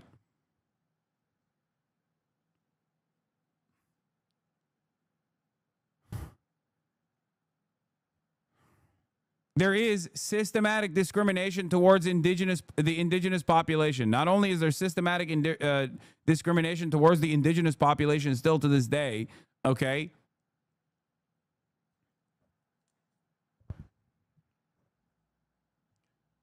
But beyond that, they are still hyper focused on by federal authorities, by law enforcement, underserved. None of this is, admitting that or recognizing that is not incorrect. My point is, it does not resemble the initial settler colonial ethnic cleansing campaigns. Okay? Whereas a close comparison to the initial settler colonial ethnic cleansing campaigns is occurring right now.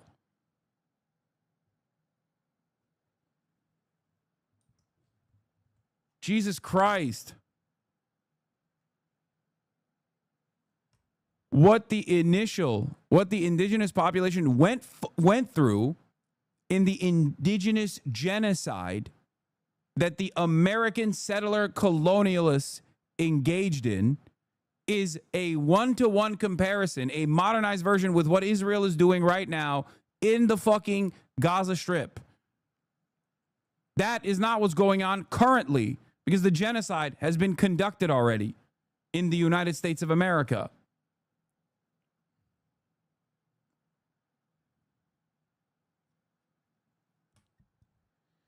Oh my God.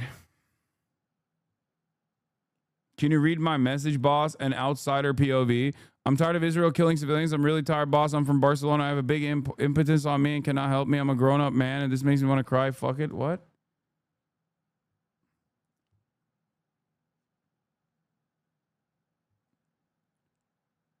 What the goal is I don't know what the fuck that person's saying. What the goal is right now is to try and stop the Israeli ethno-state from finalizing its ethnic cleansing campaign so that they can, 50 years down the line, do land acknowledgements in the shameless ways in which Americans do, as they whitewash and completely avoid talking about its disgusting history with the indigenous genocide that took place, that unfolded.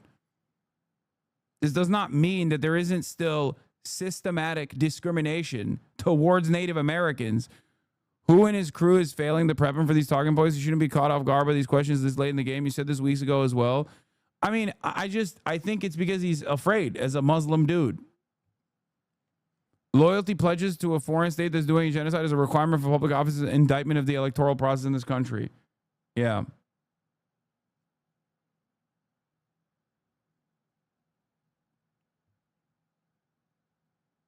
More coming out. Deborah Lee, the jihadist candidate for New York City mayor, Zoran Mimandi, is just straight up refused to agree that Israel has a right to exist as a Jewish state. Yeah, I think these people are getting a little too fucking horny. I think they're firing off a little too fast. They don't realize that as long as there are people like myself and hopefully many others who go, hold on, what do you mean Israel has a right to exist as a Jewish state? Wait a minute, that doesn't sound too right to me. That sounds like you're advocating for a Jewish ethno-state, as a matter of fact. It's weird, especially considering that said Jewish ethno-state is currently conducting a fucking child holocaust. I don't think that's appropriate. As long as there are people who actually push back on these fucking ridiculous claims, you know, after 19 months of unlimited child murder, for the record, I suspect that all of those people will look quite fucking silly in the rear view mirror. Anyway, the debate did go very well for Zoran.